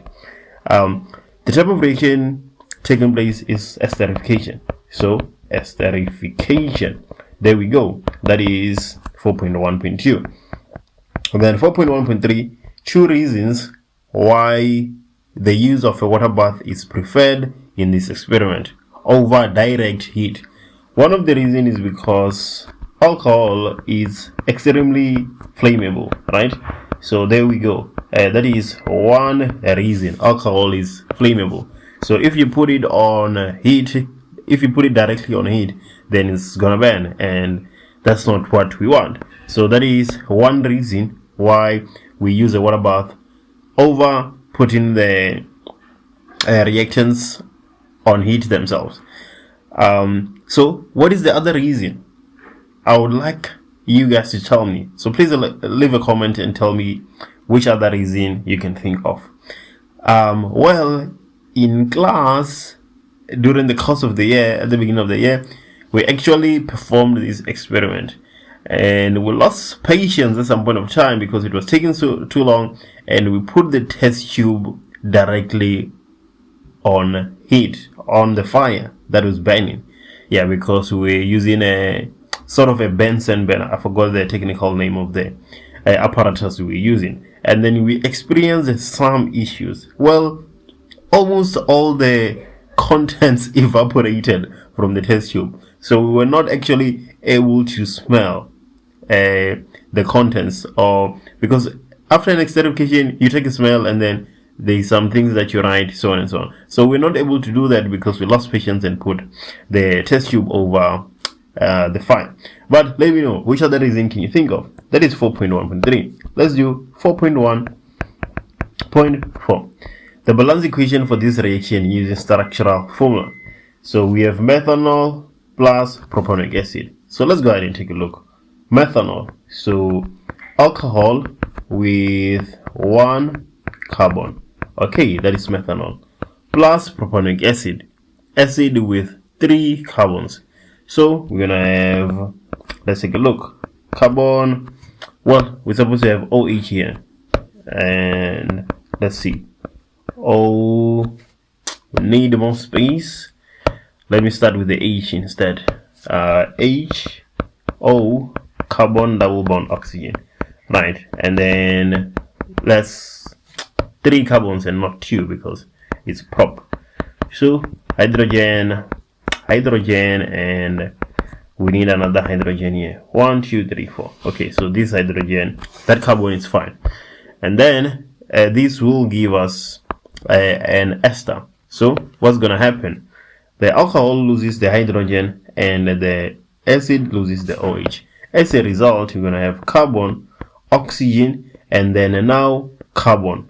Okay, and then 1, 2, 3. Okay, there we go. And then now we just need to fill out the hydrogens, right? So let's do that. So there we go. We're supposed to have something like this, and then obviously here we can write H2SO4 as our catalyst. But what happened to the H2O that we removed is that it doesn't disappear. So we're gonna have plus oxygen HH, not plus H2O, because H2O is not a structural formula, right? You're supposed to write it in this manner. If you write it as H2O, that is technically wrong because H2O is not a structural formula. So this is what we have. Let me just check and see if I'm not making any mistake. Okay, let me take a look. I'm supposed to have an oxygen here and not hydrogen.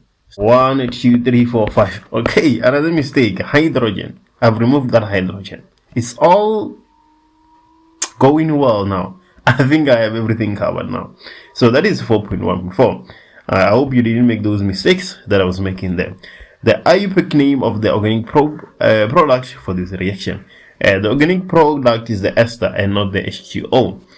So what is the name of this ester? We're gonna have methyl propanoate, right? This part of the name comes from the alcohol and this part of the name comes from the acid, methyl propanoate. Right, I think we have that covered. Let's take a look at 4.2. Compound A is a 6-carbon branch alkane and it is used in a 2-step reaction to prepare compound C. Okay, so compound A, and then we go to B, and lastly we go to C. Reaction 2 is an addition reaction. If reaction 2 is an addition reaction, then here we have an alkene because you can only add it to an alkene. Okay, we know that for sure. And then 4.2.1, the name or formula of the inorganic reactant needed in reaction 2. So we have an alkene and our product is an alkane. So we have an alkene and our product is an alkane. So I think, it is quite easy to deduce here that we have a hydrogenation. We have a hydrogenation. So what is the inorganic reaction needed for hydrogenation? Platinum, palladium, nickel. I wonder what else, but those are the ones that I can recall from my head on the spot. Okay, 4.2.2, the IUPAC name of compound B. So compound B is an alkene. Let's try sketching the alkene. We can try sketching the alkene using compound C. We're sort of removing 2 hydrogens there. So the question says the IUPAC name, but it's better to sketch before we actually name the compound, right? It becomes easier. So let's see. 1, okay, and then carbon, and then carbon, and then here we're gonna have carbon and then another carbon, but we are removing 2 hydrogens in reaction 1, right? Not 2 hydrogens, but let's say, yeah, we are removing the compound that is here and another compound, not compound but element, another element that is there, right? So we have a double bond here as a consequence. In compound B we have a double bond because how are we adding these 2 hydrogens in reaction 2 if compound B doesn't have a double bond? It will not make sense. So we have a double bond there. So now we can name compound B using that knowledge. So if we're to name compound B, obviously we would have butane 1 in, okay? And then so this is 1, 2, 3, 4.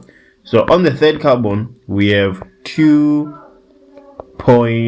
not 2 because like I said on the 3rd. So why do I say on the 3rd and say 2? Right, let me just, I'm trying to drag this to the right.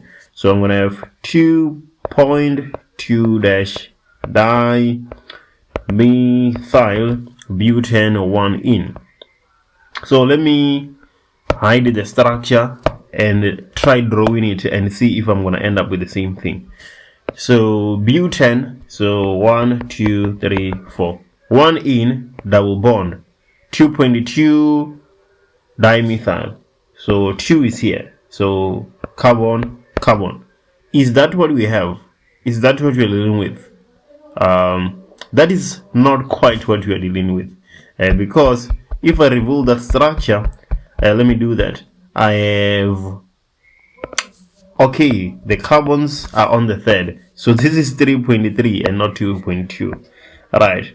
If I didn't do that, if I didn't try to verify, I was actually going to get it wrong. So yeah, I'm glad I did try to verify because I had made a mistake. But anyway, stories. That's what we have. That is 4.2.2. And then what about 4.2.3? The type of reaction represented by reaction 1. In reaction 1, we have a haloalkane. Oh, well, in compound A, in reaction 1, we start with a haloalkane and we end up with an alkene. Clearly, it is an elimination reaction. Yeah, because we start with a saturated compound and we end up with an unsaturated compound. So that is 4.2.3. Using structural formulas, write down a balanced equation for reaction 1. Let's go ahead and take a look at reaction 1. We are starting with but1 in.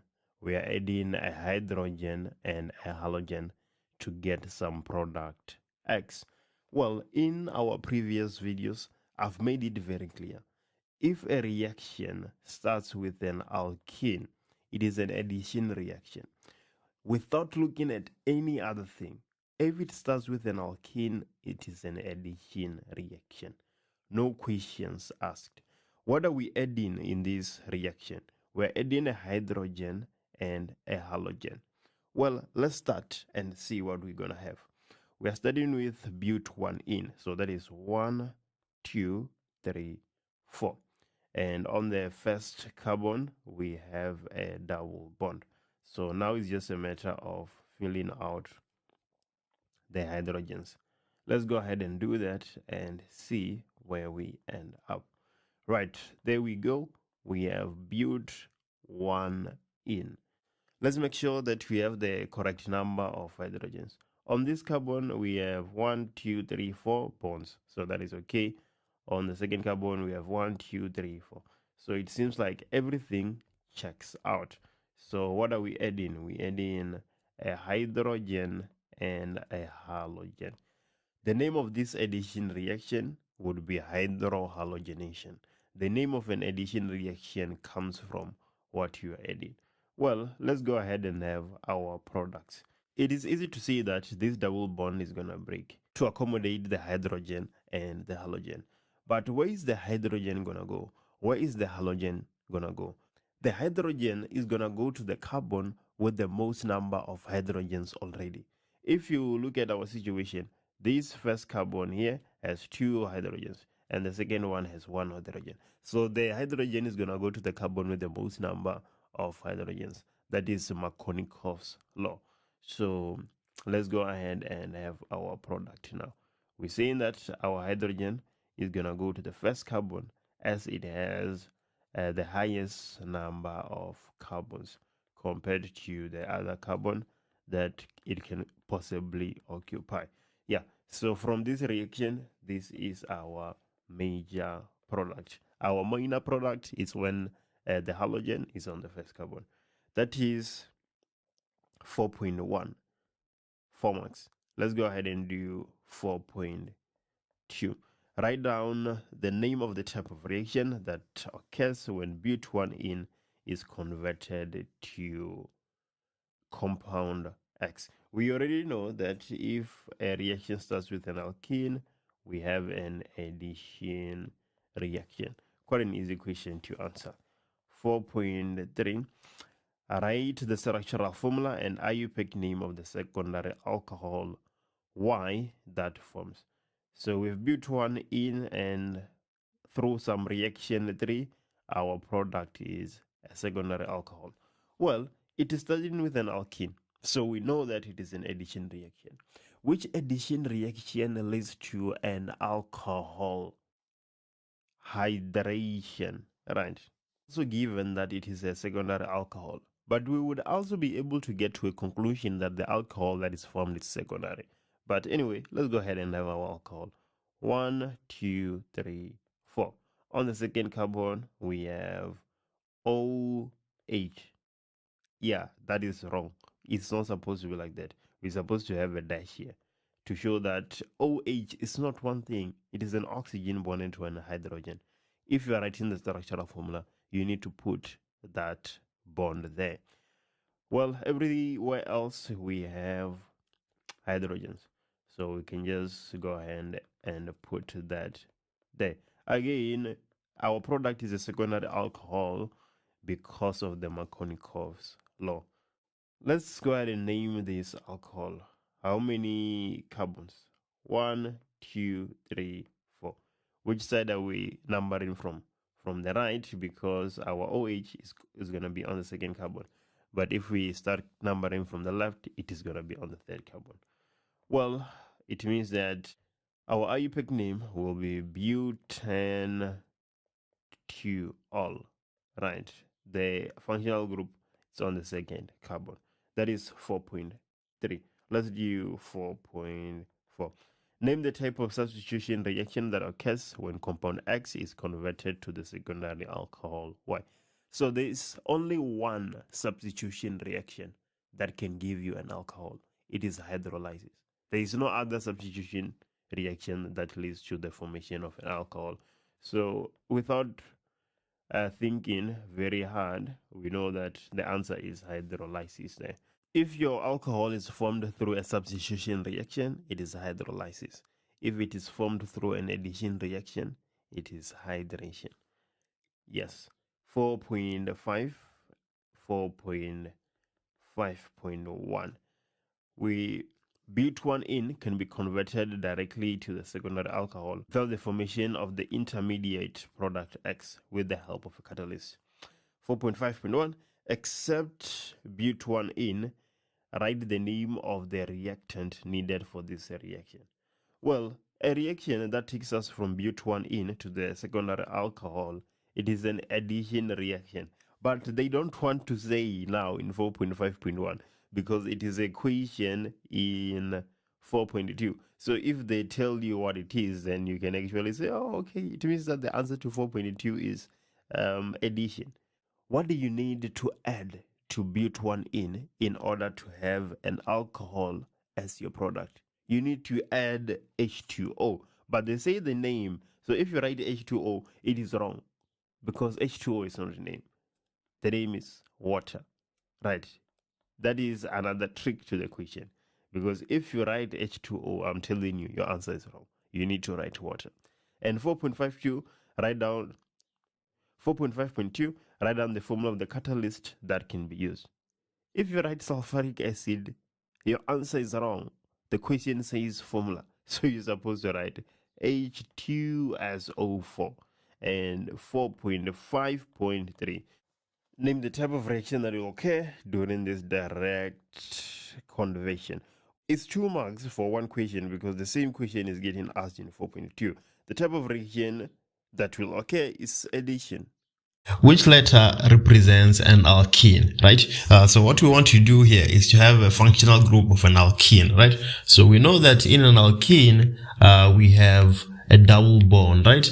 And then the name ends as E-N-E. So when we go to our table here, whatever that has a double bond or the name ends with E-N-E, we know fully well that that's an alkene, right? Clearly on A here, we have a double bond. So as soon as we see that there's a double bond, we know that it's an alkene, right? So right now we can just write A. And then B, we don't have any double bond between carbon atoms. And then on C, we have a double bond here. So C is part of our solution. So for 2.1.1, we have A and C. And then for D, there's no double bond, and then it doesn't end with E and E. And then for E, no double bond, and then for F, there's a triple bond, right? And that's not what we're looking for. So the answer for 2.1.1, we just have A and C. Now let's go to 2.1.2, which letter represents a ketone. Again, we're going to look at the functional group of a ketone. For a ketone, we need something like this, right? We need a carbon that is bonded to an oxygen and then bonded to two other carbons, right? So if we see something like that, or a name that ends with O-N-E, then we know that we have a ketone, right? So for A, we already know that A is an alkene, so there's no way it can be part of our solution. But then if you look at B, we have a carbon here bonded to an oxygen and two other carbons. So clearly B is our ketone, right? So for 2.1.2, we have B. C is also an alkene, so it cannot be part of our solution. D doesn't have what we're requiring. E and F also doesn't have what we're requiring. So now we can go to 2.1.3. 2.1.3 says, let's look for a compound with a general formula CnH2n minus 2. Right? If you're not already familiar with this, this is an alkyne, right? The name ends with Y-N-E. Another way of identifying it, we have triple bonds, right? So a carbon is bonded to another carbon, and there's triple bonds in between the two. So again, we go to our table and we look for that. A cannot be part of our solution. B cannot be a part of the solution. C also cannot be part of our solution, right? And then D, we don't have a triple bond or Y-N-E, right? So that cannot be part of our solution. For E, no triple bond. And then F, that's where we have our triple bond, right? You can see it here. So for 2.1.3, we can put F as our answer. Right? The way of approaching this problem, you have to know exactly what you're looking for, right? It becomes extremely easy when you do that. And then 2.1.4 says, let's look for a structural isomer of octanoic acid, right? Octanoic acid. So for an acid, if we're looking for a structural isomer, we're looking for another acid or we're looking for an ester, right? Because acids and esters are functional isomers. So if the structural isomer is an acid, then we should find something of this manner, right? Or something that ends with the name acid, right? And then if it's an ester, then we're looking for something like this, right? Or a name that ends with ATE, right? A cannot be part of our solution, B cannot be part of our solution, C cannot be part of our solution. But obviously, if you look at D, this name here ends with ATE, right? And then not only does it end with ATE, it also has 8 carbons, right? Like the octanoic acid, which is of our interest, right? So the answer of 2.1.4, we are going with D. And then now we can do 2.2. 2.2 starts by saying that let's write down the UPEC name of compound A. So what you want to do first, step number 1, is that to identify the longest carbon chain, right? So we have 1, 2, 3, 4, 5, 6. Even if you take any other way, you'll end up with 6, right? So now we know that as part of our name, we should have hex. Now we are going to look for the side which leads us to the functional group first. Obviously, if we start counting from this side, if we say 1 here, 2 here, and then we have our functional group, right?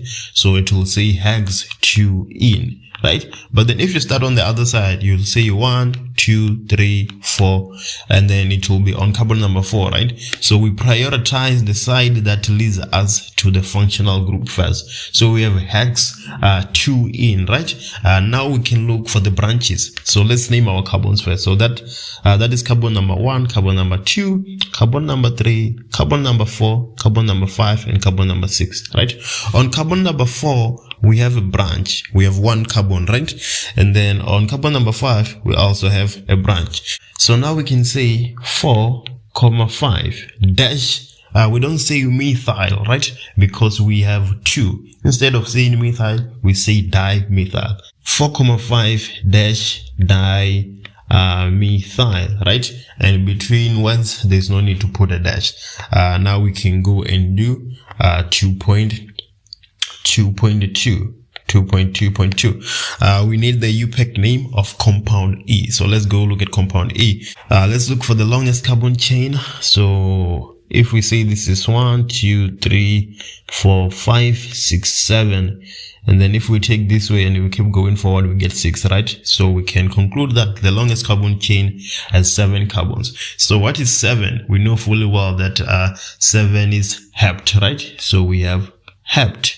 And then let's look for the functional group. It's an alkane, right? Every carbon is essentially the functional group. So we don't put anything there for an alkane. We can just say heptane. You only put something when you have an alkene or you have an alkyne. And then all the other complicated organic compounds with other functional groups. Now you will realize that we have an ambiguity here. We have a halogen on the second carbon, right? When you start counting from the left, and then we have a branch on the third carbon when you start counting from the right? So which one do we prioritize between the carbon and the halogen? Between the carbon and the halogen, we prioritize neither. So whatever that comes first, it's what we take, right? If a certain path gives us methyl first, then we're going to take methyl. But then if we start counting from the left, then we get to bromo first. So we're going to take bromo, right? But then you can get a situation where on the left path, you get to bromo, and then on the right path, you get methyl. What do you do when you have a situation like that? Then you have to check the alphabet, right?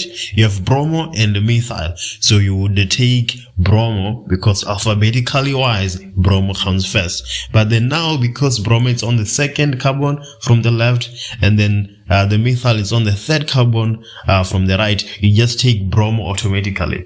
And then if the methyl was on the second carbon and the bromo was on the third carbon, then you would take the path that leads to the methyl first. So we have carbon 1, 2, 3. So on carbon 2 and 3, we have 2 halogens, right?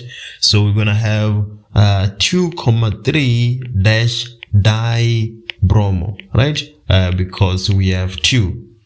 And then we can then look for the branch, right? Carbon number 4, carbon number 5, and then on carbon number 5, we have methyl, right? So we're going to have dash 5 dash methyl. And then there goes our UPEC name. And then last but not least, we have 2.23, which says let's write the UPEC name of compound F. In compound F, we have an alkyne, right? Because we have an alkyne, we have a functional group. So naming will be much easier because we always prioritize the functional group. So we're going to start naming from this carbon here. So we're going to have 1, 2, right? And then 3, 4, 5. Even if you go up, you still have 5 carbons, right? So now it's easy to see that we'll have pent, right? And then now let's look for the position of the functional group on the second carbon. So we're going to have pent 2YNE. Now we can look at the branches and so on. We have a branch on the fourth carbon. So we're going to have 4-methyl. Now let's do 2.3. So 2.3 says that compound D is prepared by reacting 2 organic compounds in the presence of an acid as a catalyst. And then 2.3.1, let's write down the structural formula of compound D. So let's go and look at compound D. So compound D is pentyl propanoate, right? We know that if it ends with propanoate, it's an ester, right? One thing about an ester, the first part of the name is the alcohol and the last part of the name is the acid. So let's write the structural formula. We know fully well that pent is 5, right? So we're going to have 1, 2, 3, 4, 5. We're saying that the first part is the alcohol, right? So here we were supposed to have OH, but then when it forms an ester, it loses this hydrogen here, and everywhere else where I'm putting a dash, you fill that with hydrogens, right? And then the last part, propanoid, that is the acid. So propanoic acid was supposed to look like this, right? But what happens is that when it forms an ester, it loses this OH here, right? The alcohol loses an H, and then the acid loses an OH, and then the byproduct is then H2O, right? So let's put it in our structural formula. So here we're gonna have dash a carbon, an oxygen, carbon, and then there we go. So like I said, everywhere when there's a dash, we just put hydrogens, right? For the sake of time. Now let's do 2.3.2. 2.3.2 says the UPAC name of the organic acid used to prepare compound A. Yeah, we went through it, right? I say that the last part comes from the acid and the first part comes from the alcohol. It is saying prop, so we know that the acid that was used there should be propanoic acid, right? So 2.3.2, the answer is propanoic acid. And then if the question was saying let's name the alcohol, then it was going to be pentanol. 2.3.3 says let's name or give the formula of the catalyst that is used, right? In esterification, we always use H2SO4 or sulfuric acid. Question 2, organic chemistry. We have a table there. We have 6 organic compounds.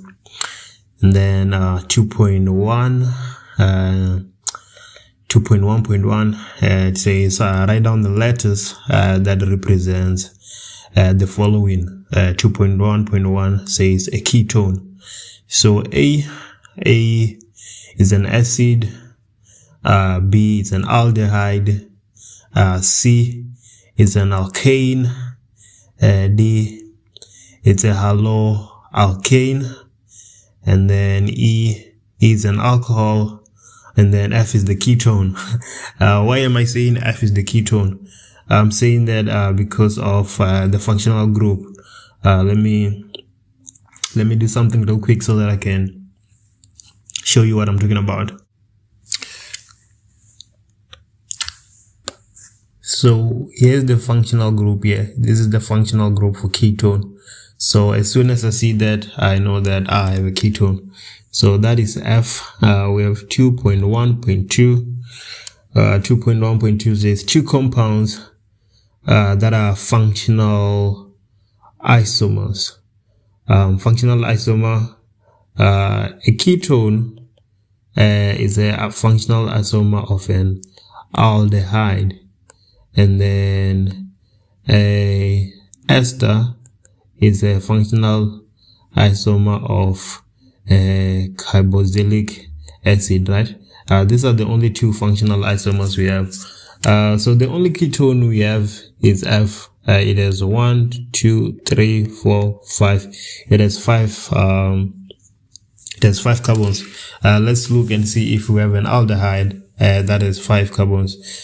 E is not an aldehyde. D is not an aldehyde.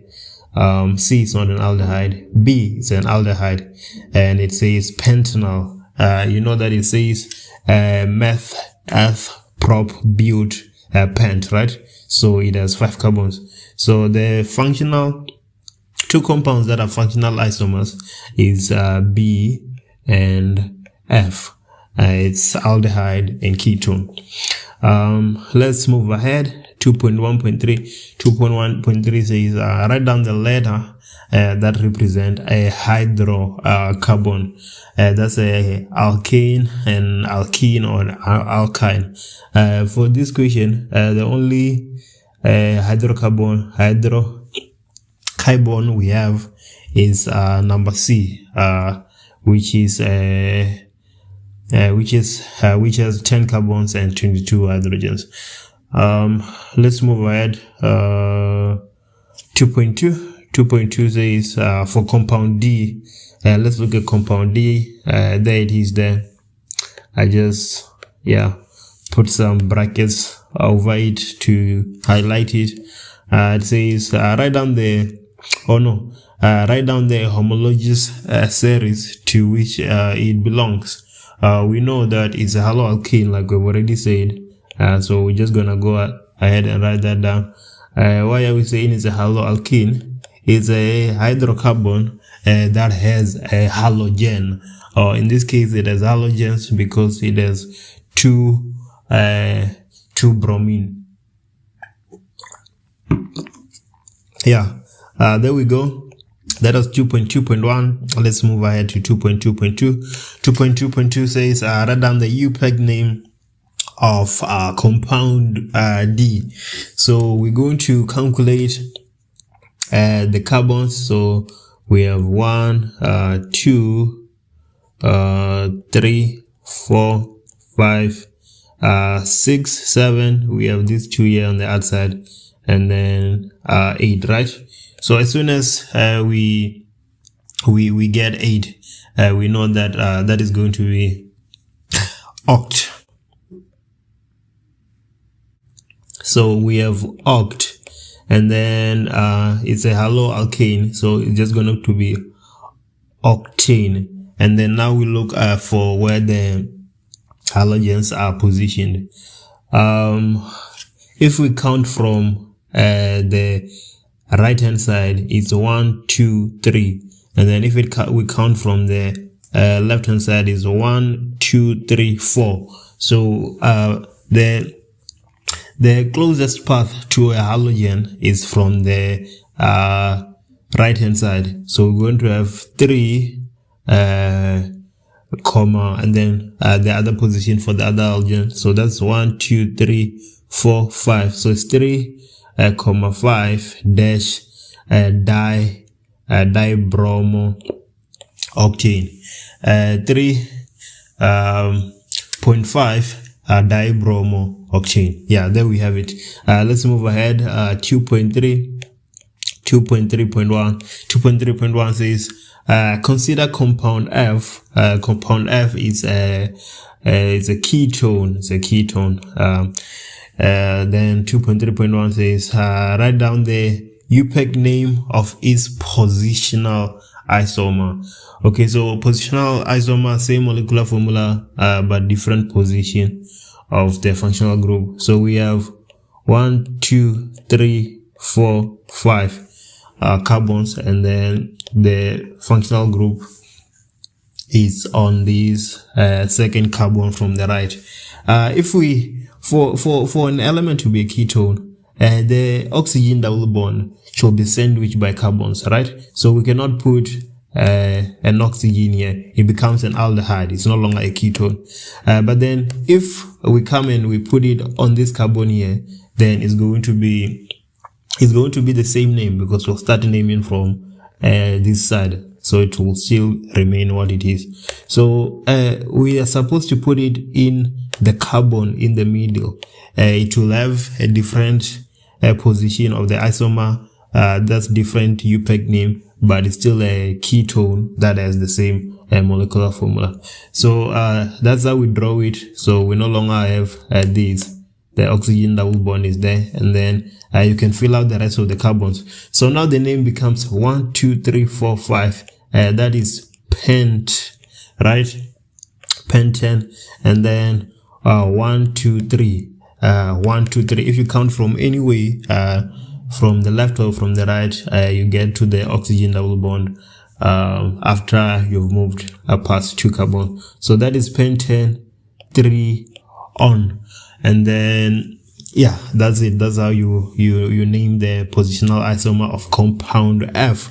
2.3.2 says a chain isomer of compound M, compound F. So still same molecular formula, but different structural formula.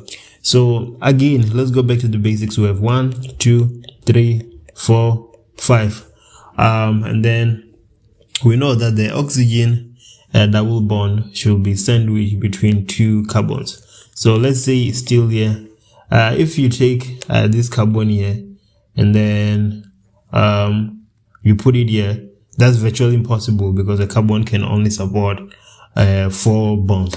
If you put it here, then you're gonna count from you're gonna start counting from this one because it's not, there won't be anything else here, so you'll start counting from 1, 2, 3, so it will remain the same ketone.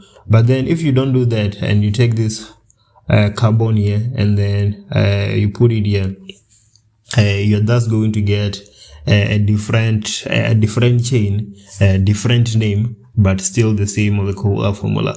Yeah, maybe there's another way that I'm not seeing that you can use, but as long as you play around with it, it has a different name, it still has the same molecular formula, then you're good to go. So in this instance, if this is what we are going to have, it's going to be, let me see, it's going to be butane 2-one, right? So if this is 1 and we're saying this is 2, then this is 3. So we're gonna have 3-methyl butane 2-one, and then that's a chain isomer for compound F.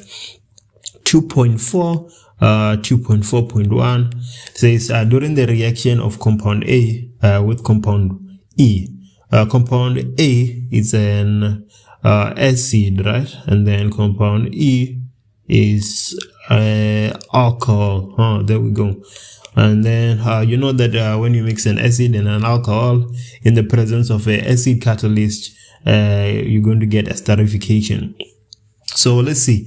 2.4.1 says okay, they have reacted. It says write the UPEG name of the organic compound formed. So you know that if you have an alcohol and then acid, you add the acid and then you get the ester. At the naming, you start by the alcohol, right? The alcohol is in this instance 1, 2, 3, 4, 5, 6 is hexanol, right? So we have hexanol for the alcohol, and then for the acid we have methanoic acid. If you mix these two and you form an ester, this is how you write the name. You take the alcohol is hexanol, it will become hexyl when you start writing the name of the ester. And then this one says methanoic acid, it will become methanoid, methanoid.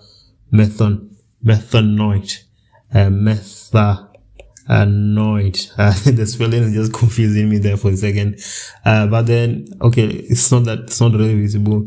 Methanoid. Yeah, so that's it. That's the name of the ester. So if you add butanol, you're going to have butyl methanoid, and then for a different acid, you know what to do. So we done with 2.4.1.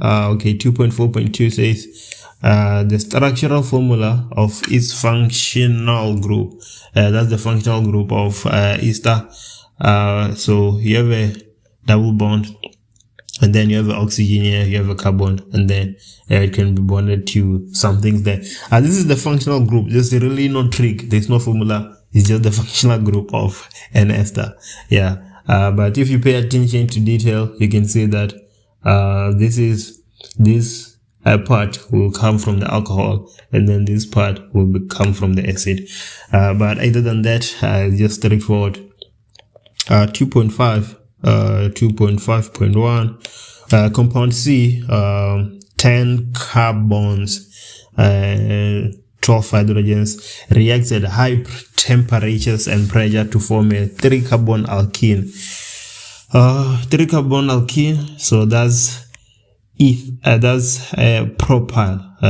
It has formed propyl, and then some alkene Q.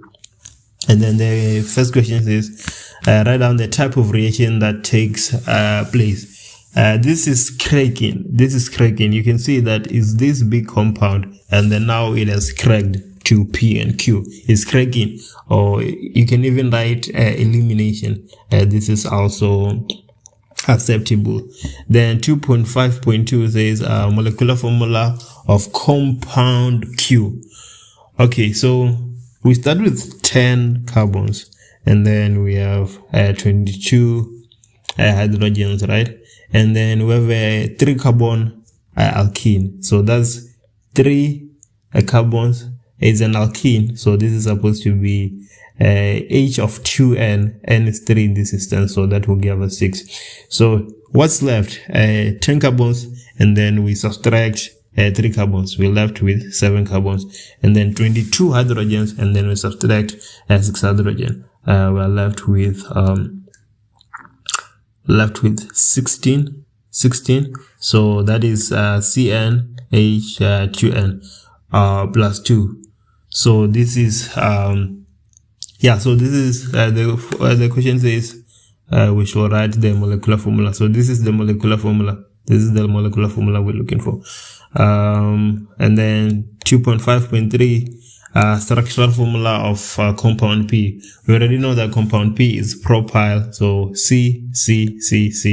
We can put the double bond here, or we can put it there. It doesn't matter. I will still have the same name. And then carbon, saturated, carbon, and then saturated. So yeah, there we have it. Learners investigate factors that influence the boiling point of organic compounds. The boiling point of some organic compounds obtained as shown in the table below. And then 3.1 says define the term boiling point. So we know fully well that the boiling point is the temperature at which the vapor pressure is equals to the atmospheric pressure, right? So the temperature in which the vapor pressure is equals to the atmospheric pressure. But you have to write it in full. I'm just writing it like this for the sake of time. And then 3.2 says the boiling points of compounds A, B, and C are compared. And then 3.2.1 says, how do the boiling points vary from compound A to C? So we come in here from compound A going to C. So we have minus 42, minus 0.5, and 36. Clearly, the boiling points are increasing, right? So for 3.2.1, we're going to write increases. And then we have 3.2.2, which says, explain the answer to question 3.2.1. So why are these boiling points increases? When you're coming from A to C, you will realize that A has 3 carbons, and then B has 4 carbons, and C have 5 carbons. So we can see clearly that the chain length is increasing, right? So we can say that the chain length increases. And then it doesn't end there. What is the consequence of the chain length increasing? When the chain length increases, we'll have an increase in the strength of the induced dipole forces, right? So we're going to say that the strength of induced dipole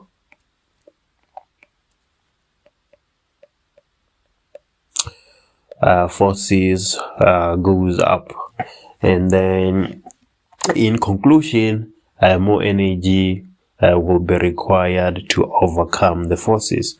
So that's exactly what you're gonna write. More energy required to overcome the forces.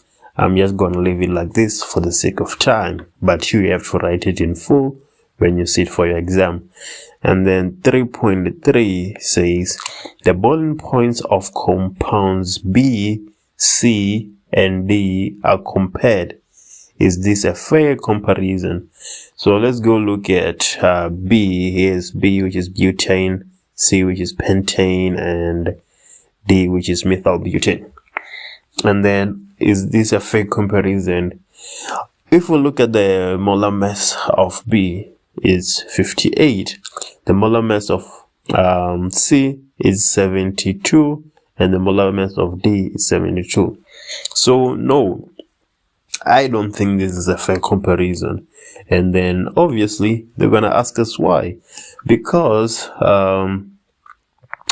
compound B has a different molar mass, right? Has a different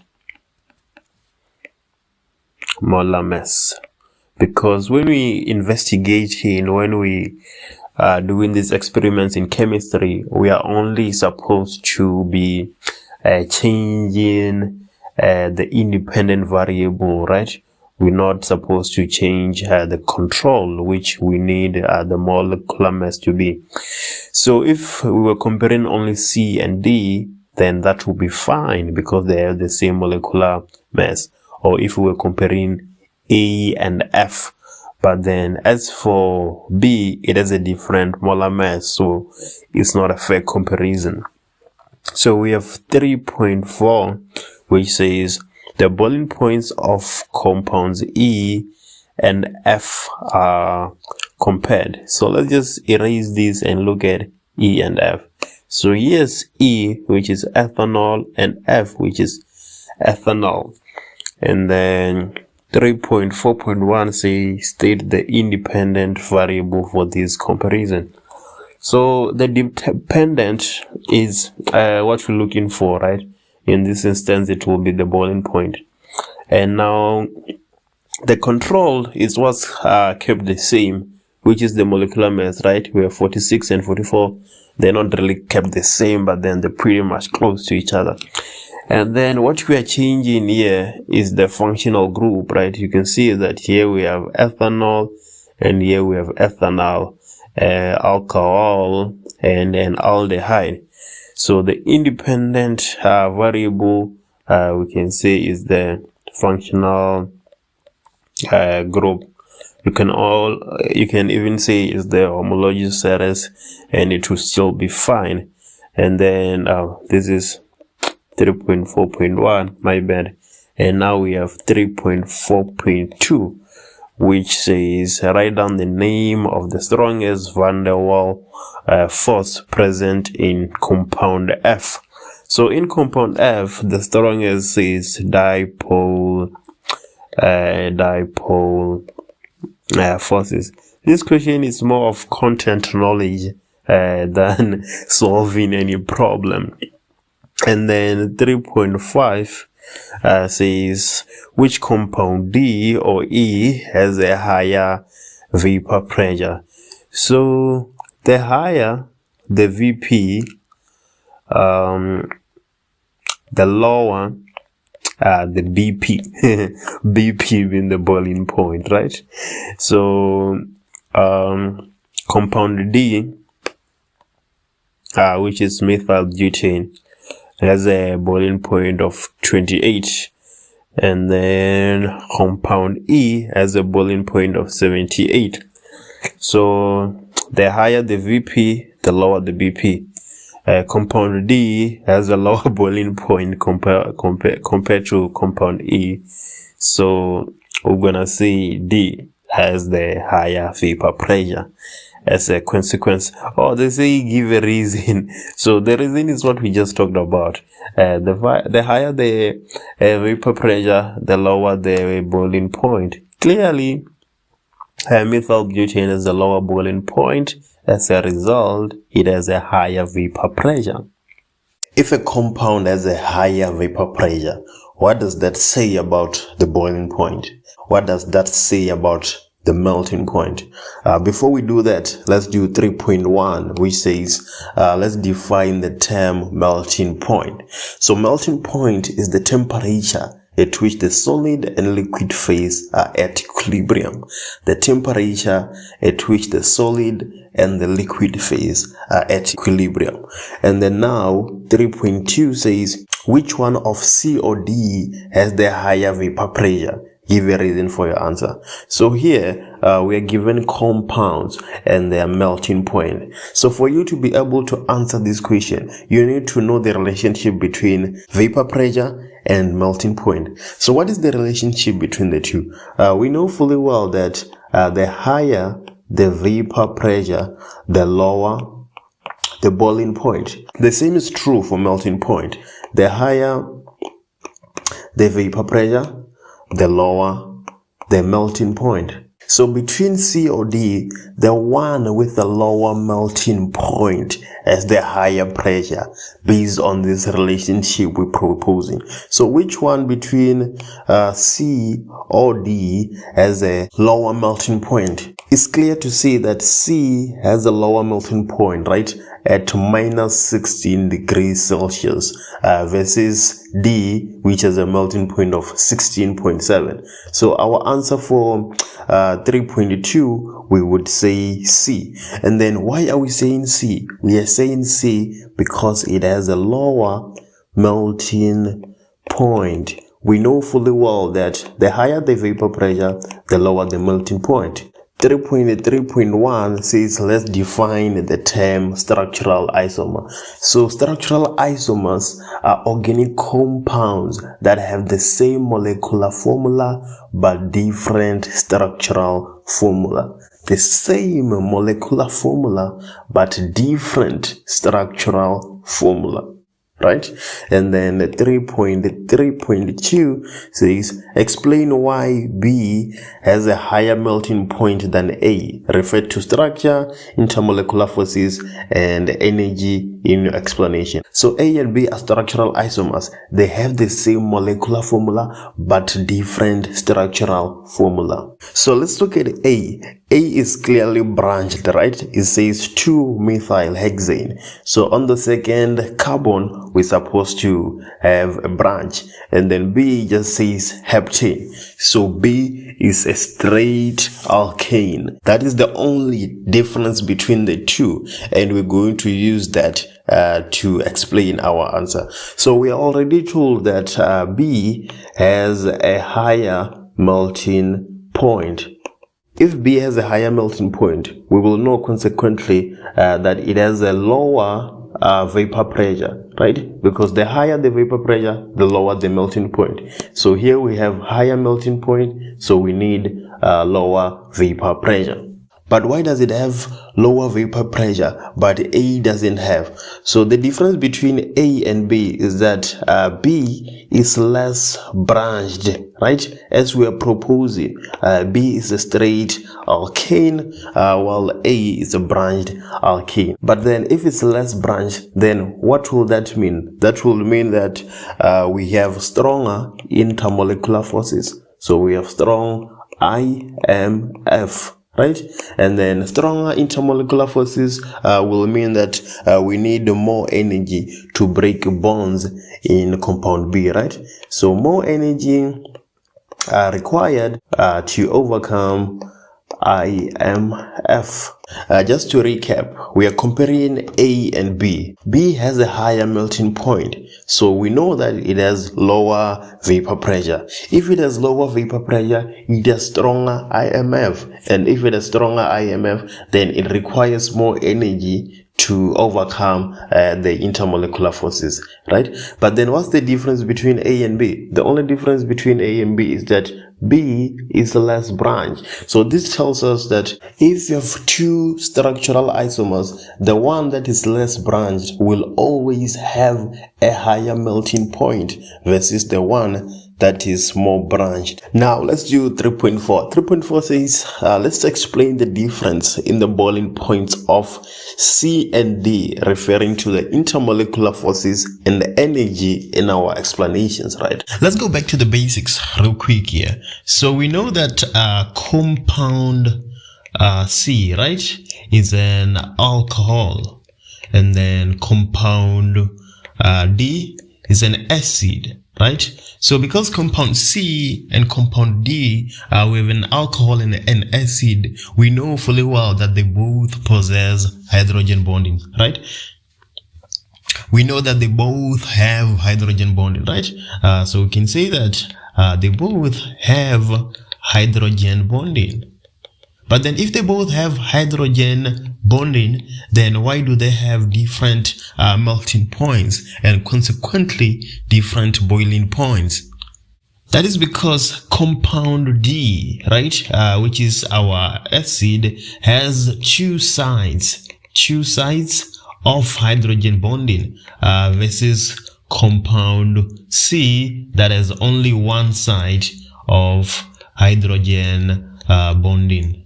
Now the question you're asking yourself might be, wait a minute, what are we talking about? Why are you saying compound D has two sides of hydrogen bonding? That is because acids can go under a process called dimerization, right? And then alcohols cannot. So we say that compound D has two sides of hydrogen bonding, right? If it has two sides of hydrogen bonding, then what does it mean? It means our compound D has stronger intermolecular forces, right? And then what do we know about compounds that have stronger intermolecular forces? They require more energy. They require more energy to overcome the intermolecular forces. And if it requires more energy to overcome the intermolecular forces, then the boiling point of compound D, right, will be greater than that of compound C. But1 an unsaturated hydrocarbon, and compound X, a saturated hydrocarbon, reacts with bromine as represented by the incomplete equations below. 4.1.1 give a reason why but1 is classified unsaturated. It is classified unsaturated because it has double bonds, right? If an organic compound has double bonds or triple bonds, then it is unsaturated, right? It can still go under addition reaction. So 4.1.1, it contains a double bond. So it contains a double bond. Now let's move to 4.1.2, which says that what type of reaction, addition or substitution, takes place in the following. Reaction 1. Reaction 1, we have but1 plus bromine, right? Because this organic compound here is unsaturated, it can only go under addition reaction, right? And then now we can move to reaction number 2. Reaction number 2, we have X, which is said to be a saturated hydrocarbon, right? So it's an alkane, and then we are adding bromine. So an alkane can only go elimination or substitution, right?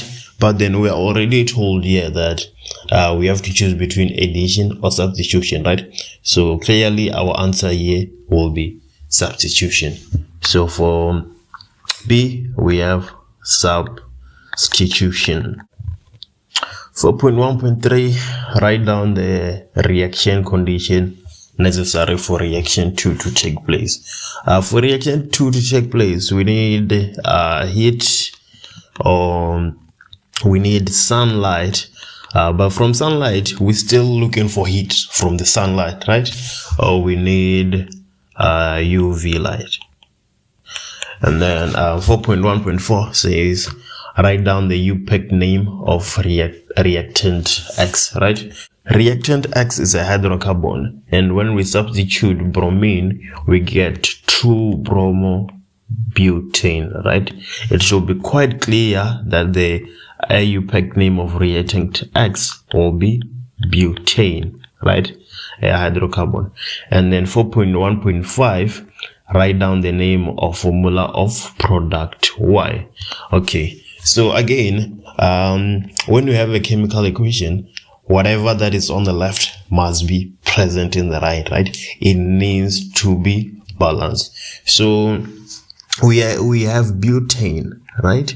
And then we add in bromine, and then we get 2-bromobutane. So in place of a hydrogen in butane, right, a hydrogen is replaced with bromine, right? And in place of bromine here, we're replacing it with the hydrogen. So Y will be hydrogen and bromine, right? So what is the it is the name of the formula of product Y. So let's not complicate our lives and try coming up with the name. Let's just say HBr, hydrogen bromide. 4.2 says 2-chlorobutane can either undergo elimination or substitution in the presence of a strong base such as sodium hydroxide. 4.2.1, which reaction will preferably take place when 2-chlorobutane is heated in the presence of concentrated sodium hydroxide in ethanol? Write down only substitution or elimination. So if you pay attention, you will realize that concentrated is in bold, right? So that will give us an idea of the knowledge we're supposed to apply. So what is the knowledge that we're supposed to apply? If the base is dilute, we go under substitution. If the base is concentrated, we go under elimination. So since here we are told that the base is concentrated, we are going to go under elimination. If it was dilute, we're going to go under substitution. And then 4.2.2 says write down the UPEC name of the major compound formed in 4.2.1. So we had 2-chlorobutane, right? And it is going under elimination. So when it goes under elimination, we are going to lose the chloro, right? And we're going to be left with but2-ene. So 4.2.2, we have but2-ene.